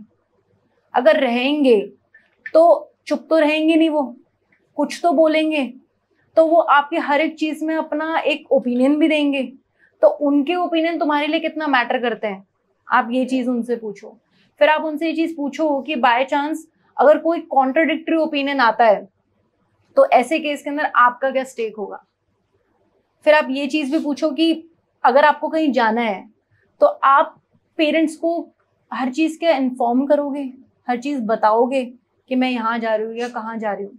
तो ये चीज़ इसके अंदर आती है कि आप इन सारे पॉइंट्स आप जज कर सकते हो कि उनका पेरेंट्स को लेके क्या ओपिनियन है, या फिर तुम्हारे जो पेरेंट्स जो हैं तुम उनसे कितना मिलना चाहोगी, तुम उनको क्या चीज़ें बताओगी, उनको तुम क्या क्या चीज़ें शेयर करती हो, ये मैटर करती है। अब एक्चुअल में अगर मैं इसका एक आंसर बताऊं कि अच्छा रिलेशनशिप वो होता है जहाँ पे जो पार्टनर्स जो हैं वो एक दूसरे को प्रायोरिटी पे रखें, वो उनके लिए रिलेशनशिप सबसे ज़्यादा मैटर करे, है ना, और उसके अकॉर्डिंग वो म्यूचुअली डिसाइड करे कि हाँ हमें लगता है ये 20 या 30% ऐसी चीज़ है जो हम अपने पेरेंट्स को बता सकते हैं, है ना। सारी की सारी चीज़ें ना बताएं पेरेंट्स को, वो ज़्यादा बेटर रहेगा, उनके लिए प्रायोरिटी होनी चाहिए। जैसे सपोज कि मदर इन लॉ ने बोला कि आज तुम ये काम मत करो, है ना, हस्बैंड को उसने आके बोला कि भाई मेरे को मम्मी ने ऐसा बोला, मम्मी जी ने, कि आप ये काम मैं ना करूं। नहीं, ऐसे केस के अंदर आप वो चीज़ देखो जो आपका हस्बैंड चाहता है, कि भाई मेरा हस्बैंड है, वो चाहता है कि मैं चीज़, जैसे सपोज इसका ना एक एग्जाम्पल है, कई पेरेंट्स क्या करते हैं, वो बोलते हैं कि आप शादी के बाद ना बहू काम नहीं करेगी, जॉब नहीं करेगी, आप काम नहीं करोगे। हस्बैंड चाहता है कि वाइफ काम करे, पेरेंट्स चाहते हैं कि बहू काम ना करे। अब सिचुएशन कॉन्ट्राडिक्टरी है। अब आपको इस चीज में क्या करना चाहिए, पहली बात, आप सबसे पहले आप अपने मन की सुनो कि आप क्या चाहते हो। अगर आप काम करना चाहते हो और अगर आपका पार्टनर इस चीज से खुश है तो आपको काम फिर करना ही चाहिए, ये चीज है, क्योंकि आपके लिए जो प्रायोरिटी होनी चाहिए ना वो आपके पार्टनर का ओपिनियन, वो मैटर करना चाहिए।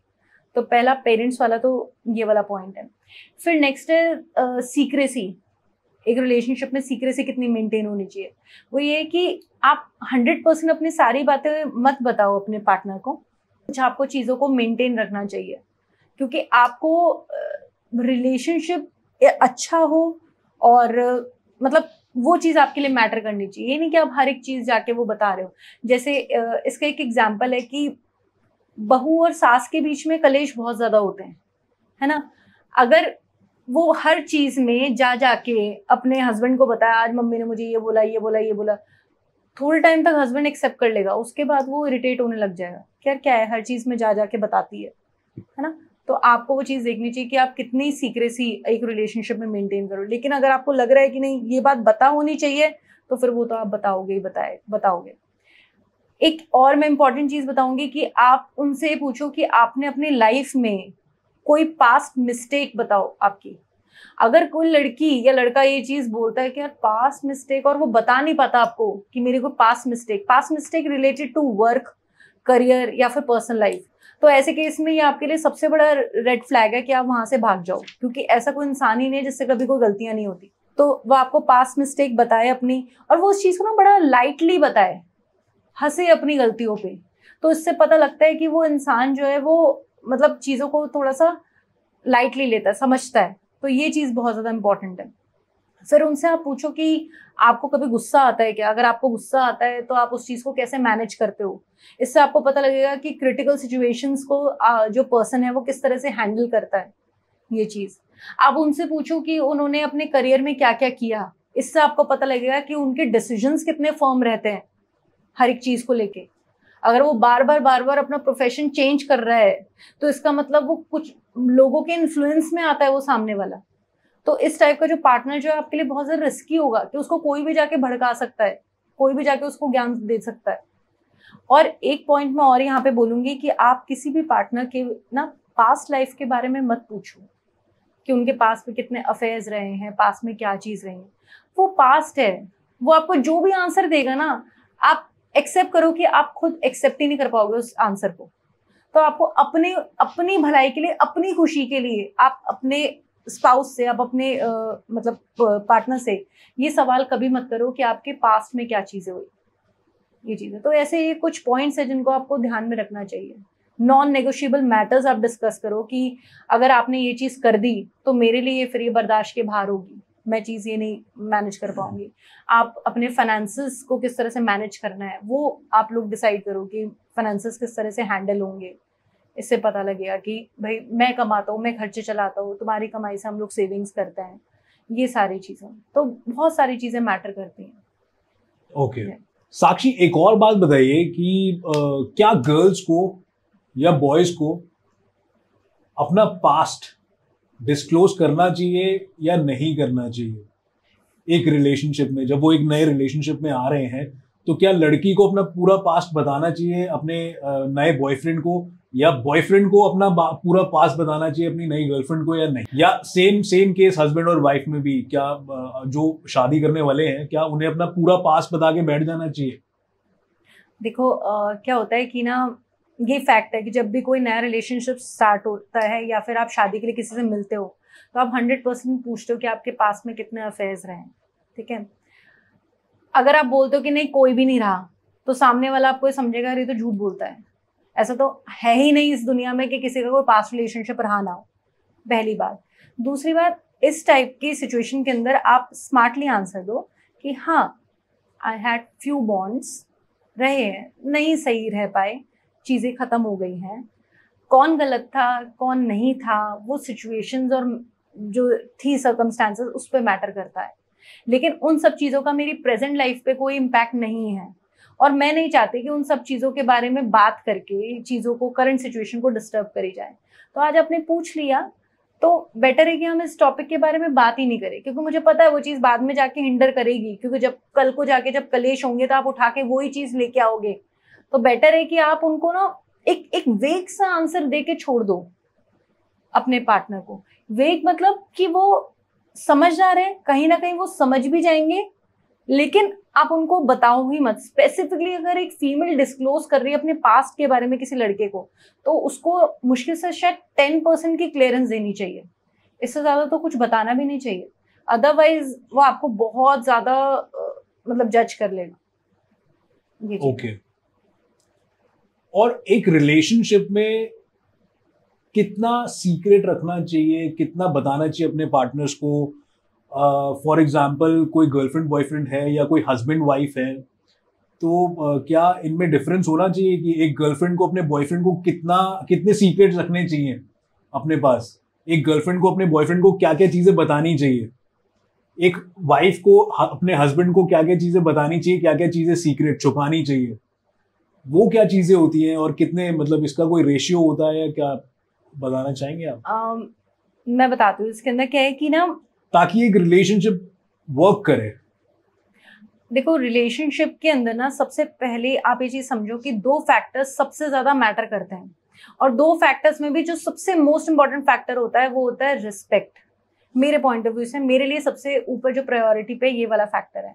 अगर आप अपने पार्टनर की रिस्पेक्ट करते हो तो आप उसकी चीज़ों को भी पसंद करोगे, आप उसके डिसीजंस पे आप उसके साथ एग्री करोगे, इनफैक्ट आप उसके लिए लॉयल भी रहोगे क्योंकि आप उसकी रिस्पेक्ट करते हो। तो आपके कहीं ना कहीं सारे के सारे जो फैक्टर्स है ना वो उसमें आ जाते हैं।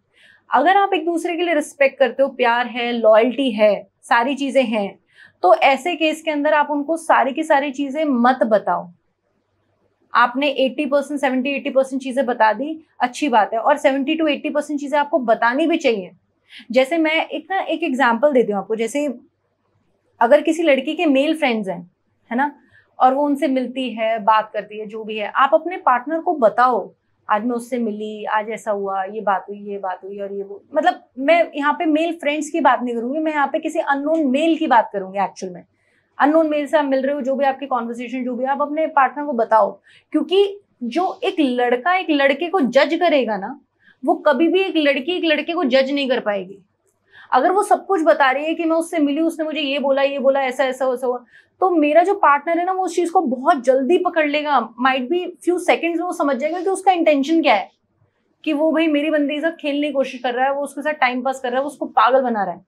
तो लड़की वहीं पे, अगर वो मतलब अगर आपका पार्टनर आपको चीज कह रहा है कि नहीं मुझे सही नहीं लग रहा, मुझे मतलब सिचुएशन थोड़ी फिशी लग रही है, तो लड़कियों को इस चीज को समझना चाहिए कि लड़के इस चीज को बहुत जल्दी पकड़ लेते हैं और लड़कियां इस चीज को पकड़ नहीं पाती। तो आप बताओ उनको सारी चीजें, लेकिन कुछ चीजों को आपको सीक्रेसी रखनी चाहिए एक रिलेशनशिप के अंदर, वो इम्पोर्टेंट भी है। जैसे इसका एक एग्जांपल है कि आप जो भी अर्न कर रहे हो, जितना भी आप अर्न कर रहे हो, मुझे ऐसा लगता है कि आप 100% कभी भी डिस्क्लोज मत करो अपने पार्टनर को। ये बहुत ज्यादा इंपॉर्टेंट फैक्टर है। आपने 70 to 80% डिस्क्लोजर दे दिया, आप उसको 20% मत दो। अगर आपने 100 का 100% डिस्क्लोजर दे दिया, तो वो आपके खर्चे तक मैनेज करेगी, वो हर चीज आपके ऊपर पूरी नजर रखेगी, किसने क्या खर्चा करा, ये है वो। और फिर आपने जब भी कोई फालतू का खर्चा करा, हर बार उस पर कलेश मचेगा, तो वो सेंसलेस है। आपको हर चीज डिस्क्लोज नहीं करनी चाहिए। मतलब 70 to 80% आप डिस्क्लोज करो, वो सही है। और most importantly loyalty and respect, वो इंपॉर्टेंट है एक रिलेशनशिप में। अगर आप इन सब चीजों को मेंटेन कर रहे हो तो ठीक है, अच्छी बात। साक्षी, एक और चीज मैं पूछना चाहूंगा आपसे कि मैंने काफी लोगों को देखा है कि देखिए सेक्स तो बहुत इंपॉर्टेंट होता है एक मैरिटल रिलेशनशिप में, शादीशुदा रिलेशनशिप में। Physical intimacy is the most important thing which I think is necessary. Correct me if I am wrong, but काफी बार मैंने सुना है कि शादी के 8 साल बीत गए, 10 साल बीत गए, अब वो फिजिकल इंटीमेसी रही नहीं। कई बार तो मैंने ये भी सुना है कि 1 साल बाद सेक्स होता है हमारे बीच में। ये फैक्टर कैसे अराइज हो जाते हैं? आई मीन मतलब हस्बैंड वाइफ बोर हो जाते हैं एक दूसरे से, क्या होता है? देखो पता है क्या है कि ना, सेक्स एक ऐसी चीज है जो ना आप करो, अच्छी बात है, लेकिन बहुत वो है ना कि अच्छी से अच्छी चीज भी अगर ओवर से ओवर करी जाए तो वो भी आपको नुकसान देती है। जैसे ज्यादा से ज्यादा अल्कोहल लेना, वो आपकी सेहत को खराब करेगा। लेकिन आप अगर दिन में 10 गिलास दूध पी रहे हो और पिए जा रहे हो तो वो भी तो नुकसान देगा ना। तो हर अच्छी चीज, लेकिन उसका ओवरडोज जो है तो वो आपको नुकसान देता है। जो आपने ये बात बताई कि लोग जो हैं वो इस चीज को लेके ऐसे मतलब बंद कर देते हैं, उसके पीछे कहीं ना कहीं ये फैक्टर्स होते हैं कि या तो उन्होंने शुरू में इतना ज्यादा किया होता है कि उनका इंटरेस्ट कम हो जाता है। दूसरा, उनके जो इधर उधर ध्यान जो है वो बहुत ज्यादा रहता है। मतलब डिस्ट्रैक्शंस उनके पास बहुत ज्यादा है, या तो बच्चे उनके पास डिस्ट्रैक्शंस हैं, या फिर वर्कलोड उनके पास डिस्ट्रैक्शन है, या फिर ऑफिशियल मीटिंग्स, या फिर उनके जो आसपास के जो मेल और फीमेल्स जो हैं ऑपोजिट सेक्स, वो उनके लिए डिस्ट्रैक्शन है। तो लोगों के पास डिस्ट्रैक्शंस कई बार बहुत ज्यादा होते हैं। फिर आजकल जो लाइफस्टाइल जो लोग मेंटेन कर रहे हैं उसकी वजह से उनको कई इश्यूज आते हैं। जैसे मेल्स के अंदर इरेक्टाइल डिसफंक्शन का बहुत ज्यादा कॉमनली ये चीज इश्यूज आ रहे हैं, तो इस वजह से भी वो लोग कम कर देते हैं होना। और एक फैक्टर और है जो मुझे ऐसा लगता है, अगर आपके बीच में प्यार था एक टाइम पे, तब आप फिजिकल इंटीमेसी रखते थे, अच्छे से होता, सब कुछ बड़ा ही जॉयफुल आपका रिलेशनशिप था। अब आपके बीच में बहुत ज्यादा वो हार्मोनल रिलेशनशिप बचा नहीं है, अब कलेश बहुत ज्यादा होते हैं, अब इतना प्यार नहीं रहा है। तो ऐसी सिचुएशन के अंदर अगर फिजिकल इंटीमेसी लोग करते भी हैं तो वो सिर्फ एक लस्टफुल चीज रह जाती है। तो ये चीज होती है कि आपके बीच में प्यार होना बहुत ज्यादा जरूरी है वो चीज होने के लिए, जो शादी के बहुत सालों बाद तक कहीं ना कहीं लोगों में ना थोड़ा सा वैनिश हो ही जाता है। ये चीज है, क्योंकि हमारे मम्मी पापा वाली जनरेशन नहीं है ये। ओके, ये जनरेशन अब दूसरी टाइप की आ गई है। तो चलिए साक्षी जी, अब खत्म करते हैं इसको। बहुत अच्छा पॉडकास्ट रहा आपके साथ, बहुत मजा आया, बहुत कुछ सीखने को मिला, एंड आई होप जनता भी बहुत ज्यादा कमेंट करेगी और अपनी आपको भी अपनी राय देनी है कि साक्षी जी ने जो कहा वो आपके पल्ले पड़ा या नहीं पड़ा। नीचे कमेंट बॉक्स में कमेंट करके बताइएगा। एंड डू फॉलो साक्षी जी। साक्षी जी का चैनल है भोगल साक्षी करके इंस्टाग्राम पे, transform with Sakshi on YouTube, transform with Sakshi on YouTube. तो प्लीज डू फॉलो हर यार, बहुत अच्छी टिप्स देती हैं स्पेशली फॉर मेल्स। तो जाइए मैडम को फॉलो करिए। तो कैसा लगा आपको ये पॉडकास्ट? आई होप आपको पसंद आया हो। नीचे कमेंट बॉक्स में कमेंट करके बताइएगा आपने क्या क्या सीखा इस पॉडकास्ट से। और गाइस मेरा यूट्यूब चैनल भी सब्सक्राइब कर लीजिए क्योंकि नेक्स्ट वीडियो भी आने वाली है, बहुत जल्द आने वाली है। Thank you so much.